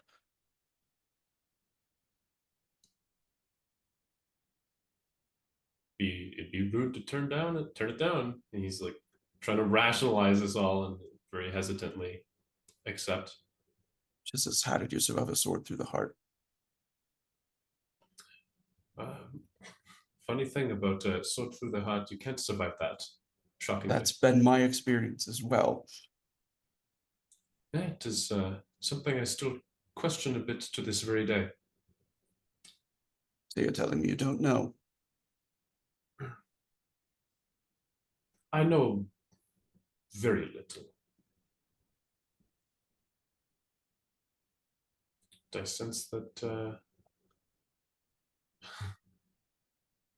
There's Says only that, one person I've ever heard of coming back from the dead, and they still call him the prophet. Oh, And there may if be you'll more forgive than me one for way. saying, but your pallor doesn't quite strike me as holy. No, it is certainly not. He kind of looks around. It's empty. There's no guards here.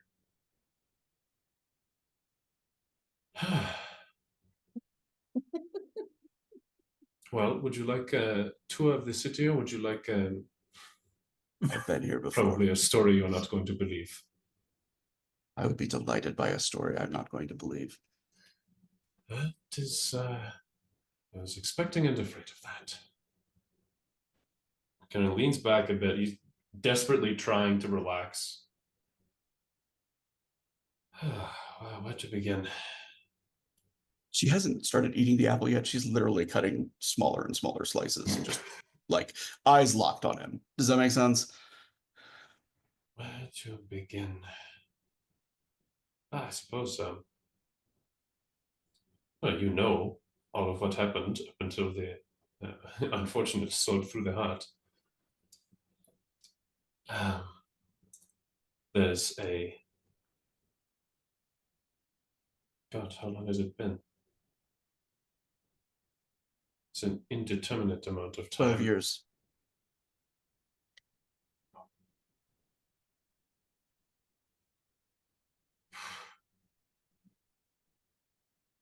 And then just to clarify the timeline for myself, that's 12 years since the end to the present day ish. She kind of like pauses. She says, I'm sorry, 12 years since that war ended. Yeah. She says, we fought before then. She says, you look the same age. Well, that part is still a mystery. It's a simple story, to be frank. I've awoken in a carriage being hauled away by presumably grave robbers or people after the scraps and spoils of warfare. They are hauling me through a particular forest. And are you familiar with the folklore of the one particular forest to the south? I am familiar with its folklore and its reputation. To avoid any invocation, so to speak, a particular denizen of that forest was present at my sudden awakening. He then proceeded to remove the looters from the equation and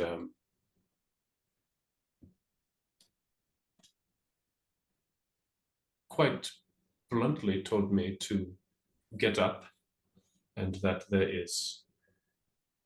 was war on the way, which having just been, having just experienced one is shocking news. And he'll hold up the Panzer hand, and upon that news appeared to change the construction of a material I know to be impervious to nearly everything.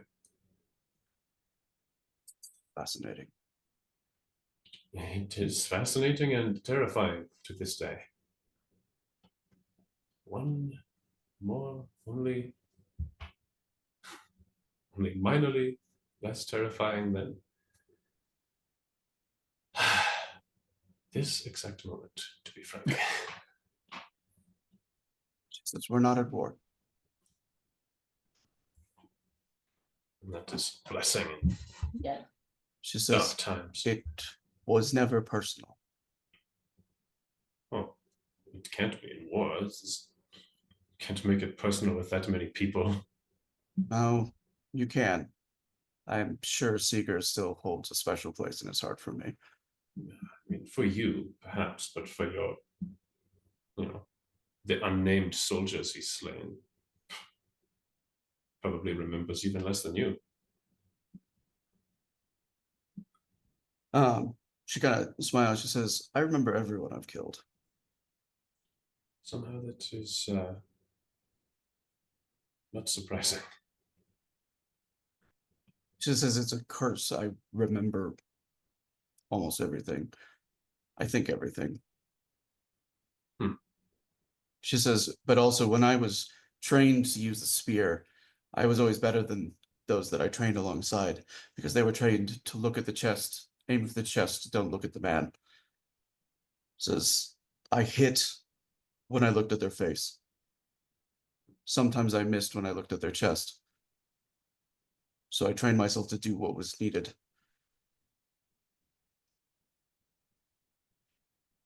A tad unconventional, but stranger tactics have been employed, to be sure.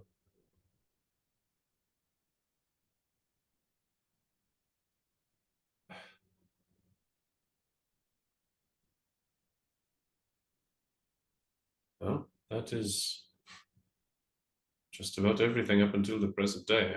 I mainly work in the employ of props to try to keep this chaotic mess somewhat in check. Says, would you like to come and work for me?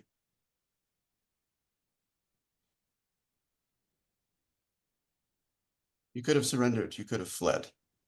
You faced your death on your feet. And then you came back from it, which is...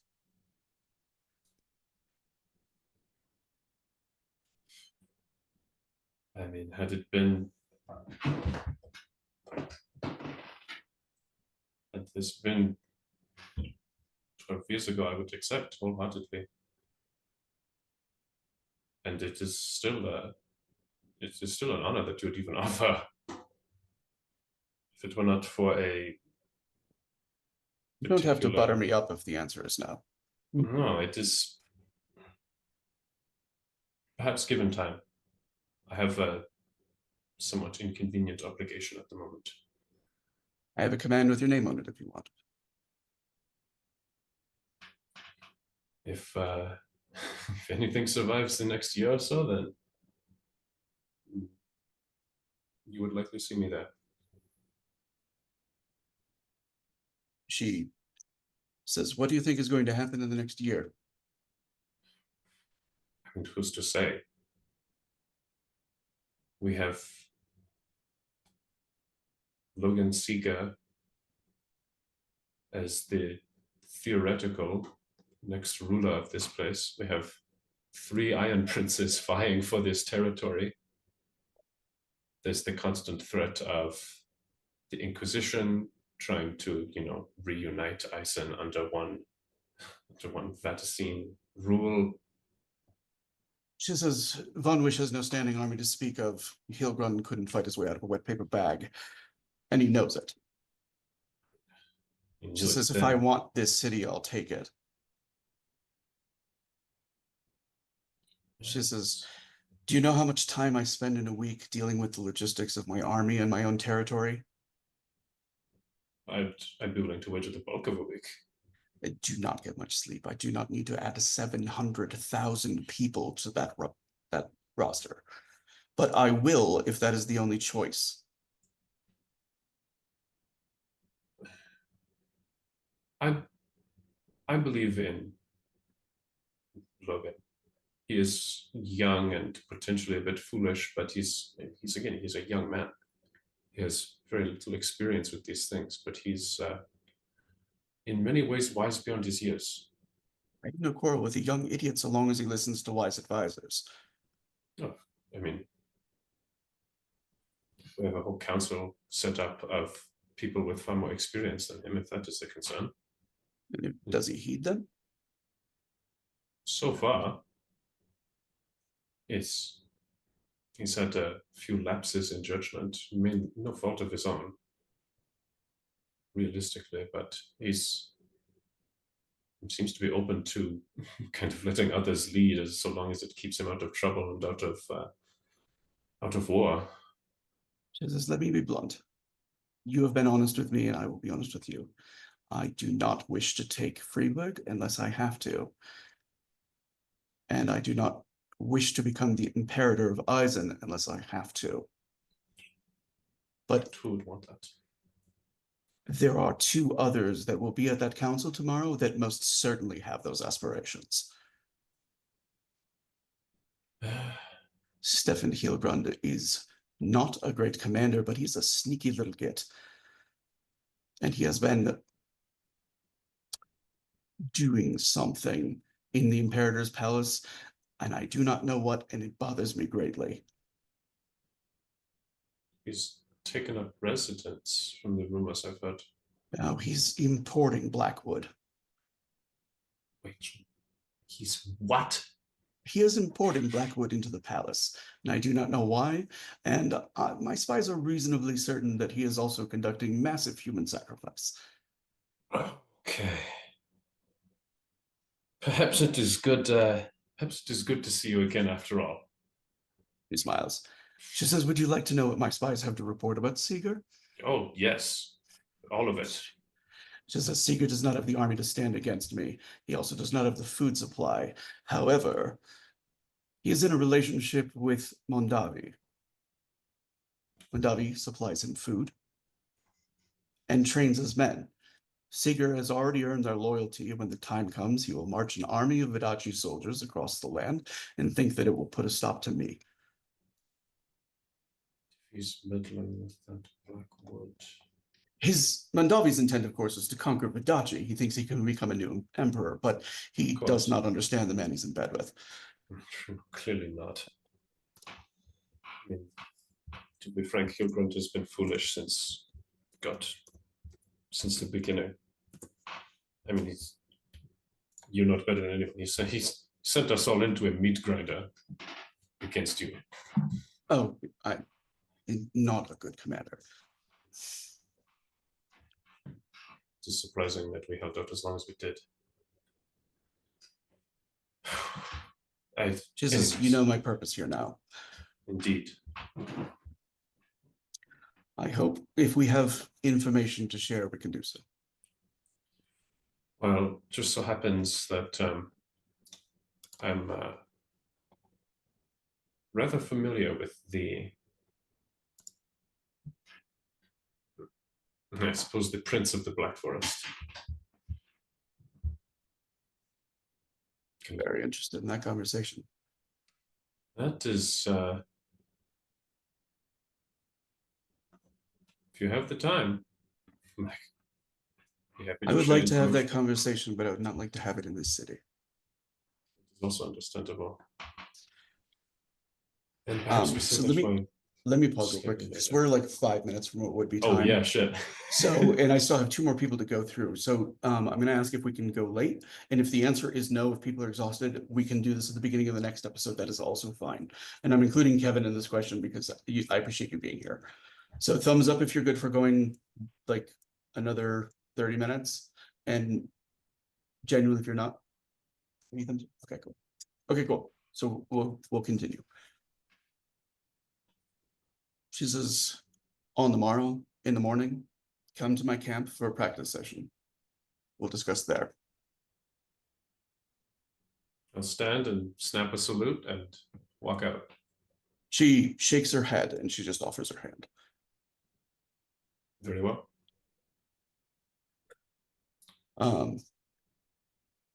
And she shakes his hand and like returns, and you see her, she eats like the first slice of apple now that everything's over. He left his half of the apple on the table.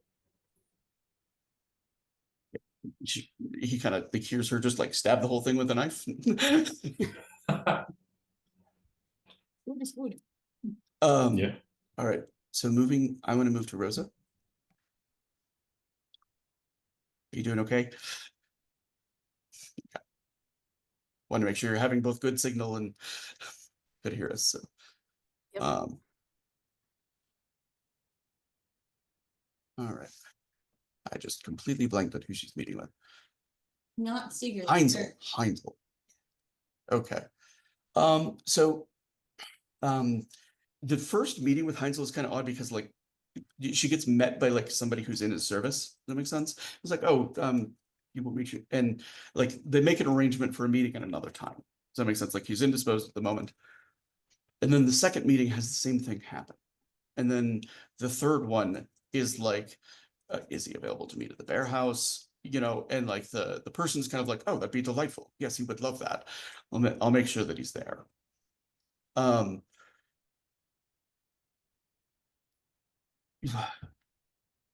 Uh, and when he arrives, like from the moment he sees the stage, his eyes just light up.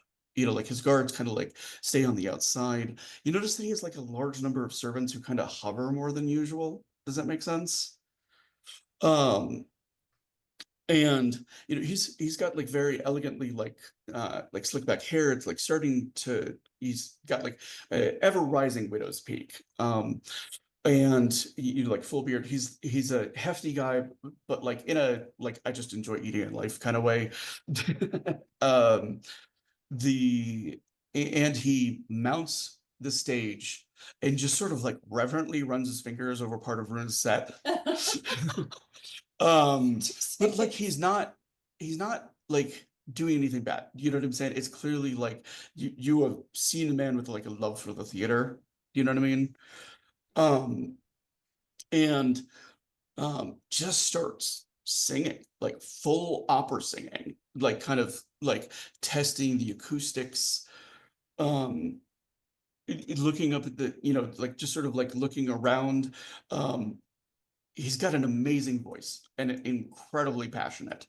And kind of like partway through the solo, he stops and he seems like a little puzzled.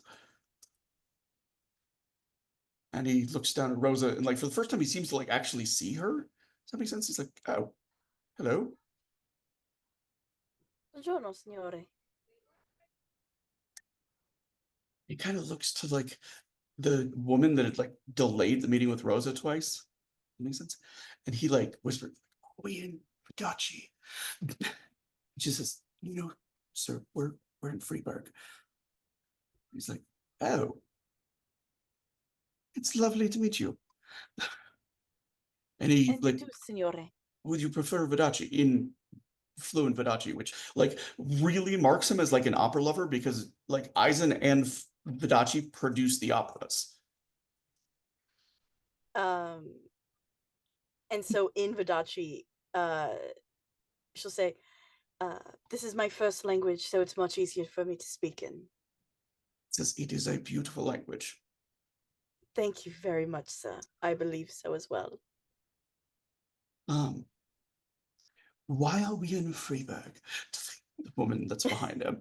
And she says, we've been asked here by Folk Fischler. Says, oh, young lad. And she's like, he's 37 now, sir.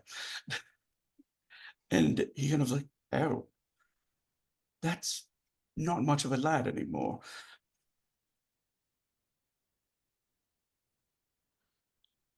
He says, I am George Heinzel. It's lovely to meet you.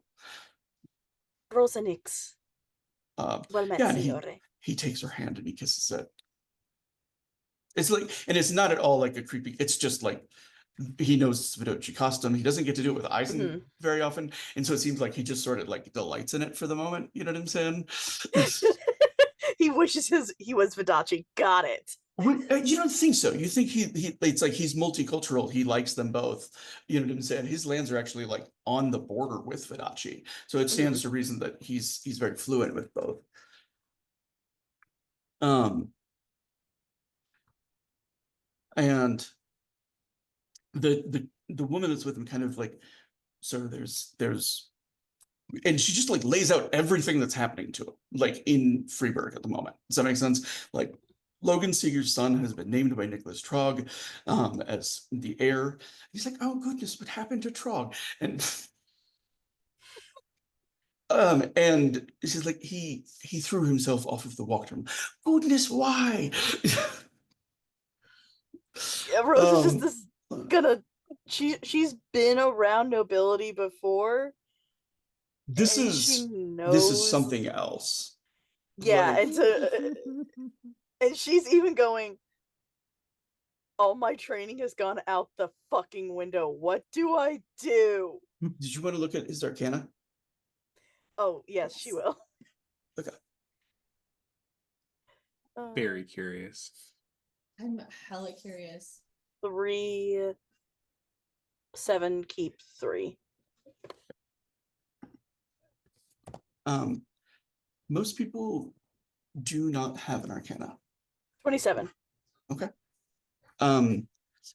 What Heinzel has is like a dozen shattered cards that don't fit together and all bear different images.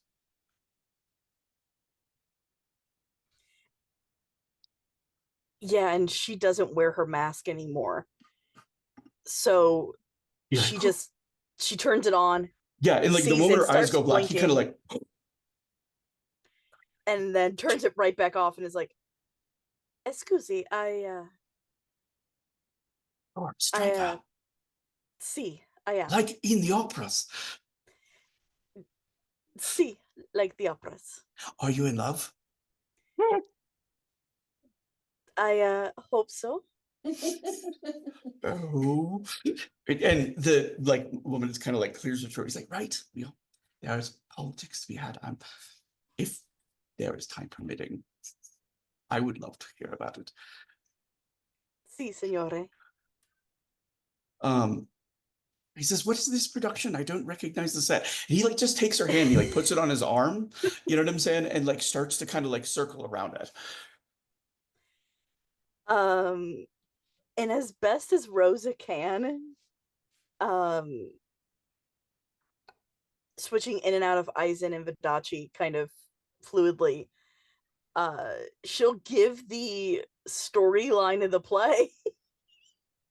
He's fascinated. You know what I'm saying? And he's like, and this is based on local matters. Si, signore.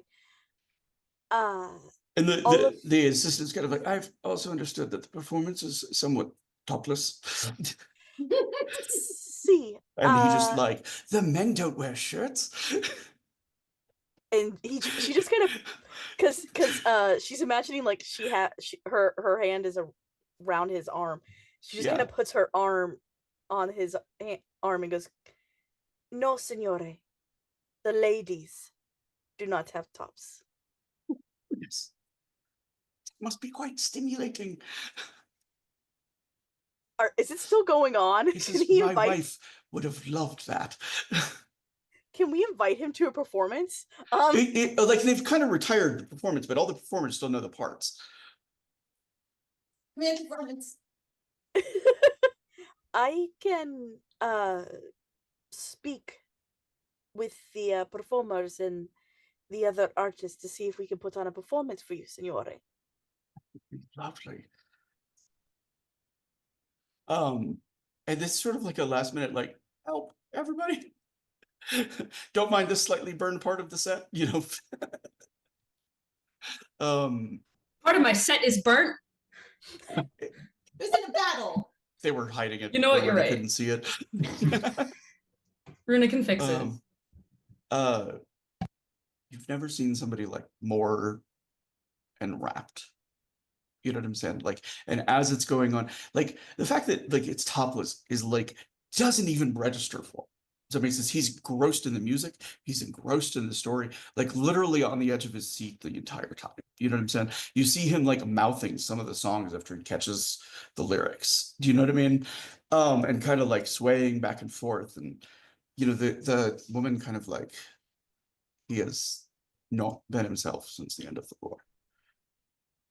He lost his wife. He lost his mind.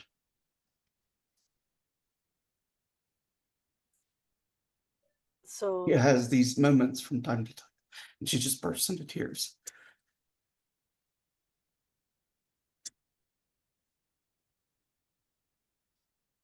I was tasked to get him to vote for Logan Seeger. Um, But just as who he will vote for depends entirely on who he believes he is. Time of the meeting. and yeah, Rosa's seeing her pain. I am sorry. It seems you have lost someone quite dear to you. She nods.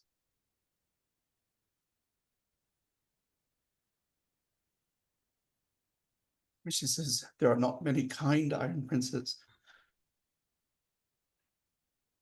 No, there are not.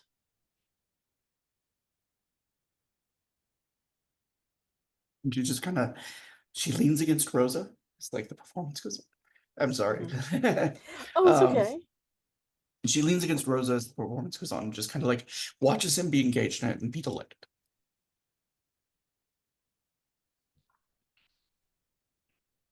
Yeah, Rosa will just kind of let her sit and watch him be happy in this instance. And she's just like,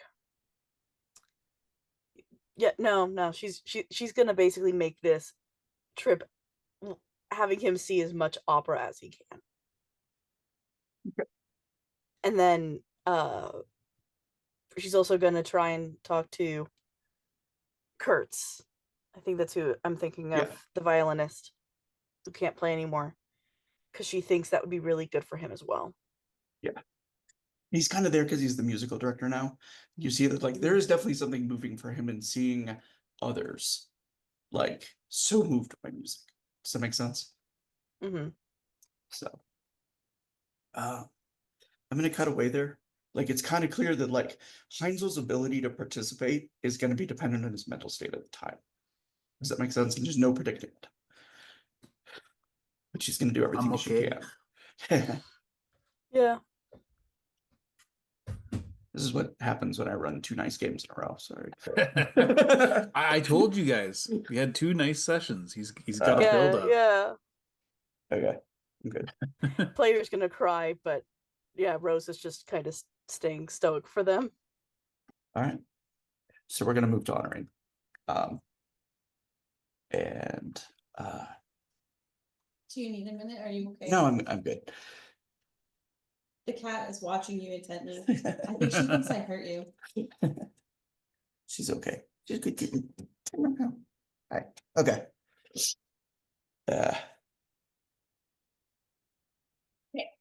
Let's do this. So I get the asshole, right?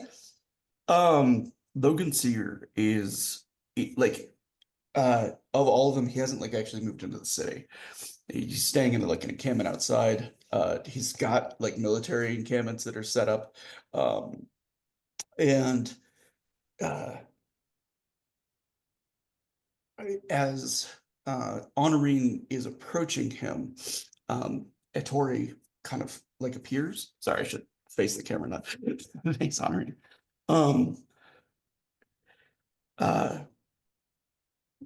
He kind of he walks like in step with her. He says, a moment before you meet with Sager. She's going to, when he first appears, given that with Andre and Ettore around, there have been some extracurricular activities. She's definitely kind of giving him a little bit of like a side eye, like this is definitely not the time. But as soon as she figures out that he's not there to flirt, Yeah. like she's good. Um, What do you want? he says, I just you know that I'm the hand of Mondadi. One of the things that I am here in Eisen for is particularly to help maintain his relationship with Eric Seeger.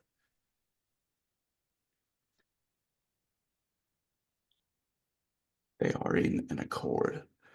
I can't disclose more of it. All right. Um, I consider myself something of an adept when it comes to being deceitful. It's part and parcel of being a hand. It says Eric Seeger has played me for a fool more than once.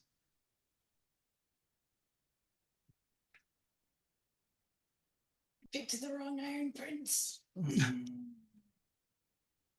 I feel you. I wanted Posen, so I didn't catch that. What? I feel She you. wanted I wanted Posen. Posen, but I got that fucker. I understand. I mean, we all had to let Hans have Posen if he wanted, so Exactly. he Okay. kind of had to. Anyway, I'm sorry, I got completely distracted. And she's gonna just sort of like, she's not sure she believes it.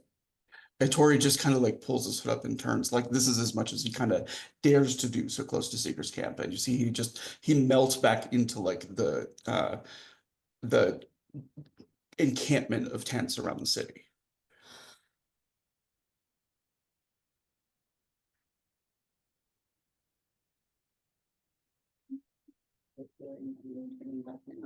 Everyone else has already had their turn. Yeah. There is like raucous singing coming from the encampments. It is off key, it is very drunk. And you can just hear Seeger's guards like in full, like whatever German drinking song they're singing, it's kind of like the equivalent of like a 99 steins of beer on the wall. Right. They're on 12 What time of day is it? and they're counting down. The sun hasn't gone down yet. But it's winter. Oh, they don't seem to care. No. Only had about well, 8 it's beers. on. Oh, you're talking about like the daylight? Yeah. Yeah. I mean, the sunset is due in like an hour. So it's still pretty early. Is there at least a walkway? There's like a dirt path that's been Oh shoveled. my God, are you kidding me?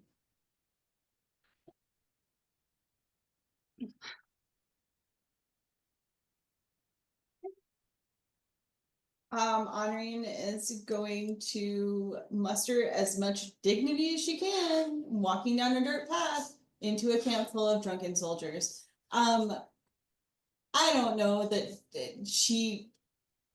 I don't think she would have come outside the city alone.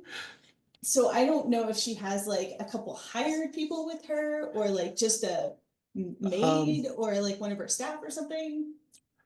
I think If she needs Gav to play Meat Man. No. No, because you've been at your thing. Okay. So uh okay, well you have I just spaced on her name. The very attractive woman that she was flirting with over dinner at Artist. Johanna. Johanna, thank you. Yeah, Johanna's there, like with a like full like Zweihander strapped to her back. With the giant sword. Okay, good. And Honorene's kind of like glancing at Johanna and she's like, thank you for coming with me. She says, happy to meet a living legend of the War of the Rosen, or the War of the 30 Years War. Your Freudian slip is showing. So yeah, so she's gonna make her way toward where is he? Yeah, and like as it like 11 steins of beer on the wall, like she sees like a man that can only be Seeger with a stein up to his lips, like chug chug chug chug, and like slams it down, and like somebody like hands him a 10th one, and then like somebody's like, Koenig, you have a guest, and he kind of like, he's tall, he's broad-shouldered, he's like her father's age, mustache, like 5 o'clock shadow, armor that looks both like well used and well kept, and he's like literally wearing a Panzerhand that looks like a dragon's maw grasping something. I don't know how much Honorine has like learned about like the Imperial armaments or anything like that. They were like the gifts of the Imperator to each of the Iron Princes as a mark of status. They are.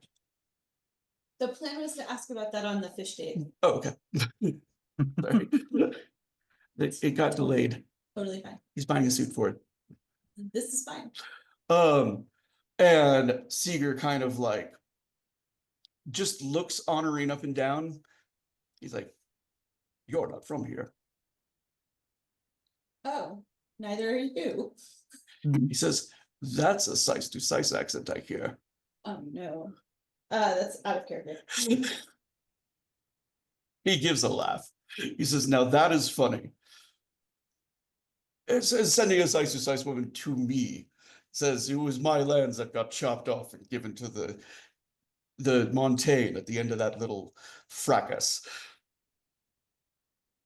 They are very nice lands. Hey, you are welcome to as much of that part of the Schwarzenwalden as you like."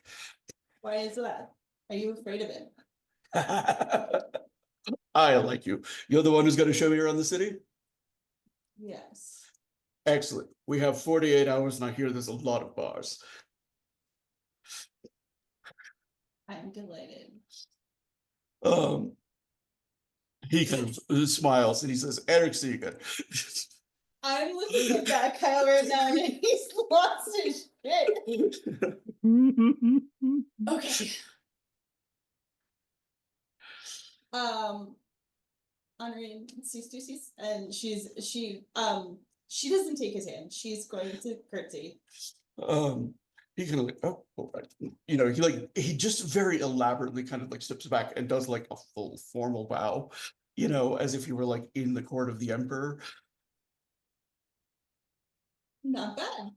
"Oh, thank you." Says, "Your dress is lovely. Thank you. If you were 15 years older, I would be saying inappropriate things to you." I'm not sure whether I'm relieved or sad. I've met Jamais size to size, and she was not appreciative of them. She had some things to say that I had to look up. I was very impressed.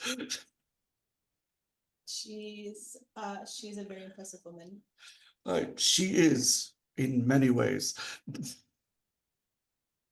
In many, many ways. So how did Does she you ever meet her? talk about me? How did you meet her? I went to the signing of no, wait. That was not Jemay. That was, I think, mother of Jemay. When my lands were hacked off by the Imperator to give to the Emperor, he says, I met a size to size. And then I returned years later at the invitation of your names have too many names in them. And he kind of like, he names one, I don't have the book in front of me, so I don't know all the Montaigne families, but it's neither like the Rosent nor the size to size or the Dupay. It's just one of the many other families. Oh, I went to school with the. He says, I loaned them an army for a while. Oh, They were having a little peasant uprising. oh, those do happen. Those do. They stopped them though. And they invited me to a wedding as thanks. And I met Jermaine. Yes, weddings are beautiful in Montaigne. And he's like already kind of walking back towards the city with you. Yeah. Yeah. She Um, definitely got his arm, like assuming he offered his arm or whatever. Absolutely. She's like, you must look at getting some paving to this camp, please. I don't think we intend to be here that long. It seems a little presumptuous too.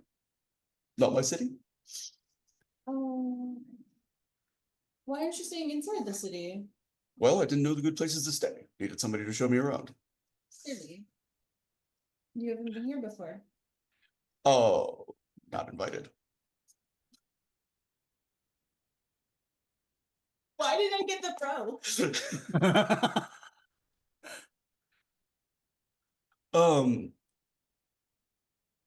Honoring has met Logan, right? Logan Seeger? Briefly, yes. It is hard to imagine a more different father and son. I'm already getting that. Thank you. Um, So let's fast forward about 8 hours of drinking. Hunter was very carefully not. I mean, she's definitely like.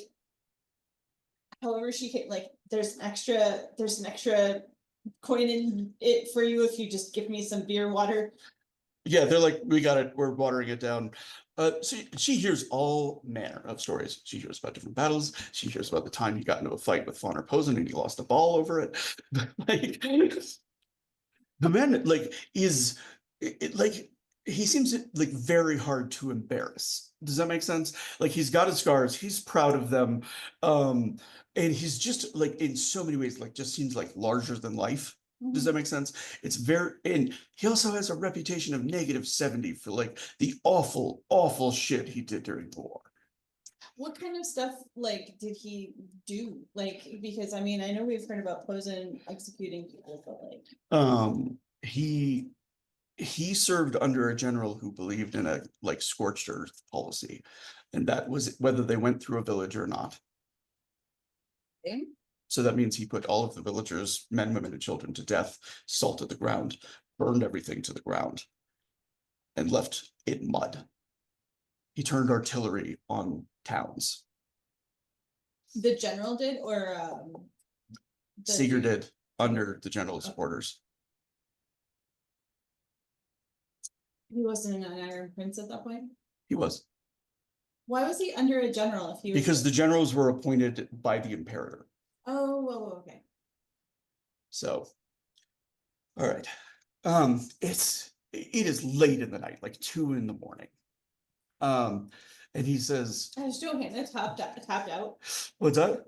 Johanna is like barely standing, like kind Under of the staring table. into her mug. Like I thought I watered it down enough, but this is like my 20th ale. Whereas Seeger just seems to like be a fish when it comes to anything alcoholic. Delightful. You don't know if he has like a hole in his kidney or what. Just leaks out of his boot. But he like fully like 8 hours into this, you're sure Johanna has probably thrown up at least once. She tried to be discreet about it, like just I gotta get out. Okay, I'm back. We're guarding. Yeah. I think Honorine would have been like Johanna. You can probably.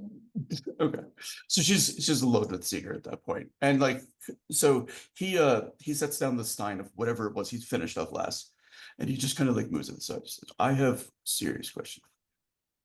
Oh, do you? I do, and like there's something in his bearing that has changed, and like you actually get the sense that he might have been like working up the courage to like get to this with all the drinking. This is definitely a moment where Honorine is thinking to herself, and it took you 8 hours. He says, 8 "How's my hours of son?" drinking.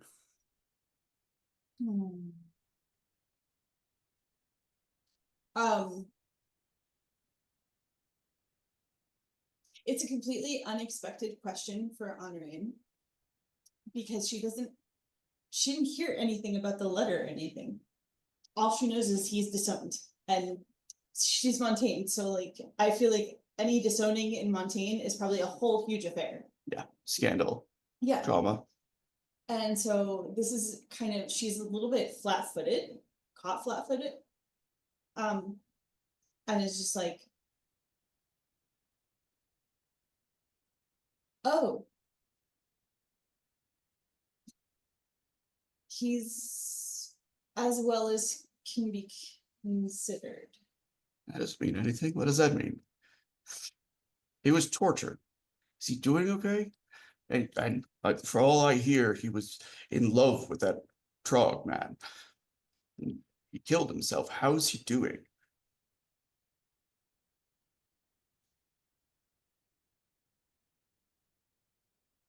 He has people around him to help him. And I'm afraid I don't know him well enough to answer you as well as I'd like. That's too bad. He seems to be bearing up well.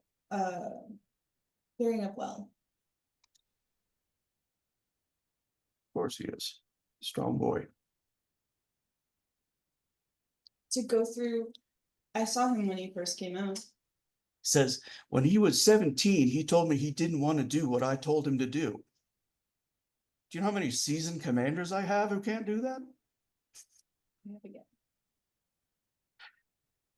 What's the honorific for the Iron Princess, my lord? Koenig, or my lord is fine.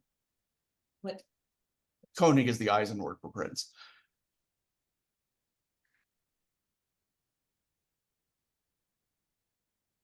Okay.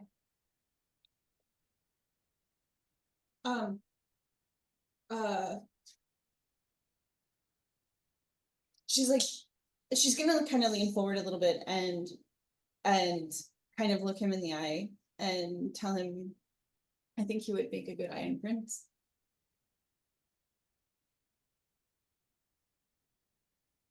You really believe that? Yes. I think he's unlikely to throw himself off of a tower. It's a good start. I saw his wounds when he came out. I saw what he went through. I can only imagine. I never wanted him to have any of that. Well, he got it. He survived it. And he's doing not poorly. Sorry things didn't work out with Trog. Wanted him to be happy. I never met Trog, but I've heard he was an interesting character. He's a nutcase. As you say it, my lord. Prince Koenig. Look, I've seen men's minds snap from battle. That's all that happened. Says, then he stumbled blind into a Draconizing mine. What kind of terrible luck is that? The same kind of thing that you have, right? I've gotten my scars and my black eyes fair. And then, is this guy? I can still hear myself, and it's really hard. Sorry. Is this guy? Like, did he inherit a mine, or did he find his mine? He's the Seeger line is one of the oldest lines of Iron Princes in Eisen.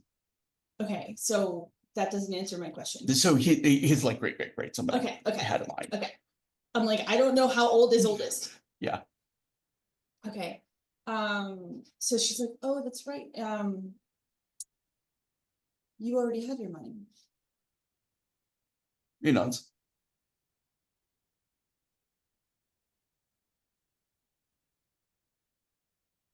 You don't know what it's like to build a new princedom.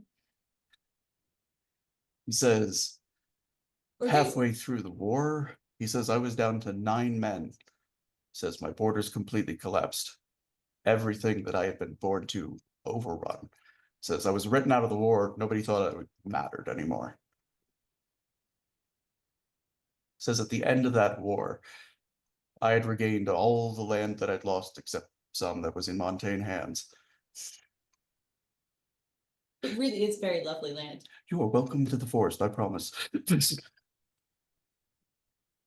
What is going on with you in this forest? Do you know what's in that forest? Trees? Demons are in that forest. Toothy, clawy, winged demons. I grew up on the edge of that forest and I never saw any demons. Well, very lucky for you. That was a very I'm very happy for you.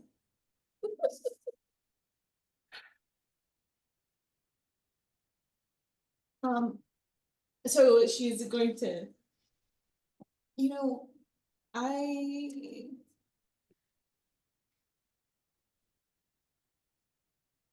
I apologize for saying you don't know what it is to build up a princedom. I was mistaken, clearly. I would trade away my princedom For what? for my son's happiness. Would you? Yes. Why?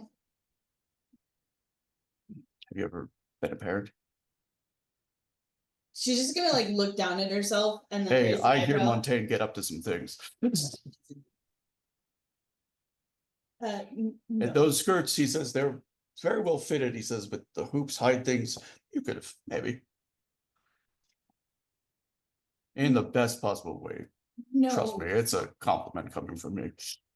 No, Koenig. No, I've never been a parent. Now, when you are, you'll understand. Until then, maybe you could tell me a little more. He needed to stand on his own 2 feet. He finally found the will to do so. I cut him off so that he would know that everything he accomplished, he did himself. Well, and now he needs you again to show him confidence. Can you arrange a meeting with him? Maybe. If he wants to see you. Tell him tell my son, his father wants to see him.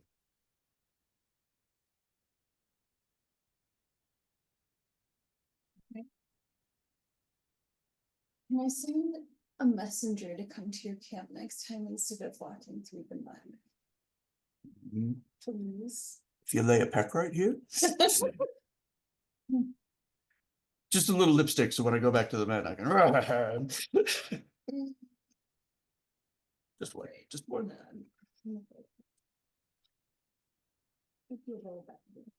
He kind of like moves his cheek close. Close your eyes and it'll be over fast. Oh, do you say that to all of you? Only the lucky ones.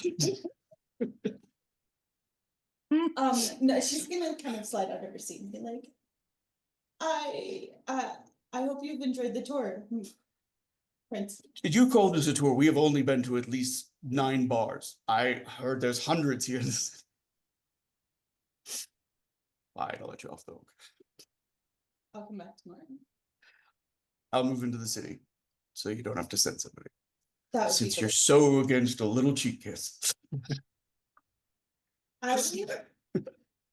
My aunt would be very upset with me. Can't upset her. She's so cute when she's angry.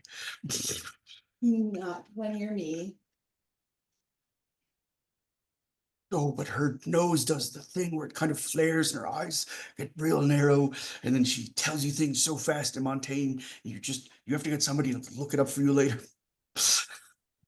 I will tell It's if her charming. you send your regards. He kind of bows his head. Okay. He kind of lifts the stein and finishes it and sets it down. She's, despite the watered beer, she's still feeling a little bit like swimmy headed. Says, do you need a walk home? I think I'm all right. Thank you. Where do you live? So I'll cut it for there. He does walk her home. He teases about getting a cheek kiss for it, but that's it. Oh no. But that's what we're at 3 hours. And we have gone over 5 minutes what I said, and we need to close out of here. But thank you so much for your patience. Thanks It would everybody for appear I hanging drew in. the short straw. Somebody had to get Heelgren. I'm so sorry.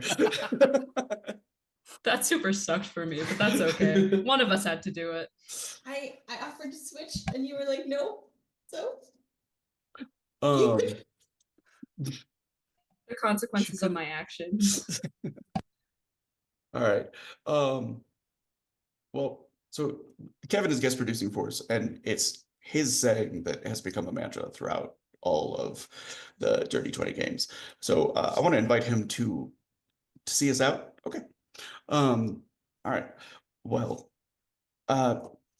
the world is definitely a place with a lot going on right now that many people don't want.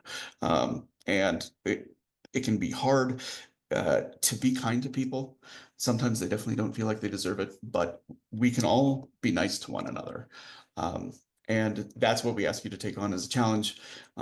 Thank you for being here. Thank you for watching us. If you're catching us on YouTube, like, subscribe, leave a comment, do anything to help the algorithm. And just thank you for being here, especially if you've been here live. And we will see you next Sunday. So thank you very much. And good night. Bye. Good night, everybody. Night, y'all.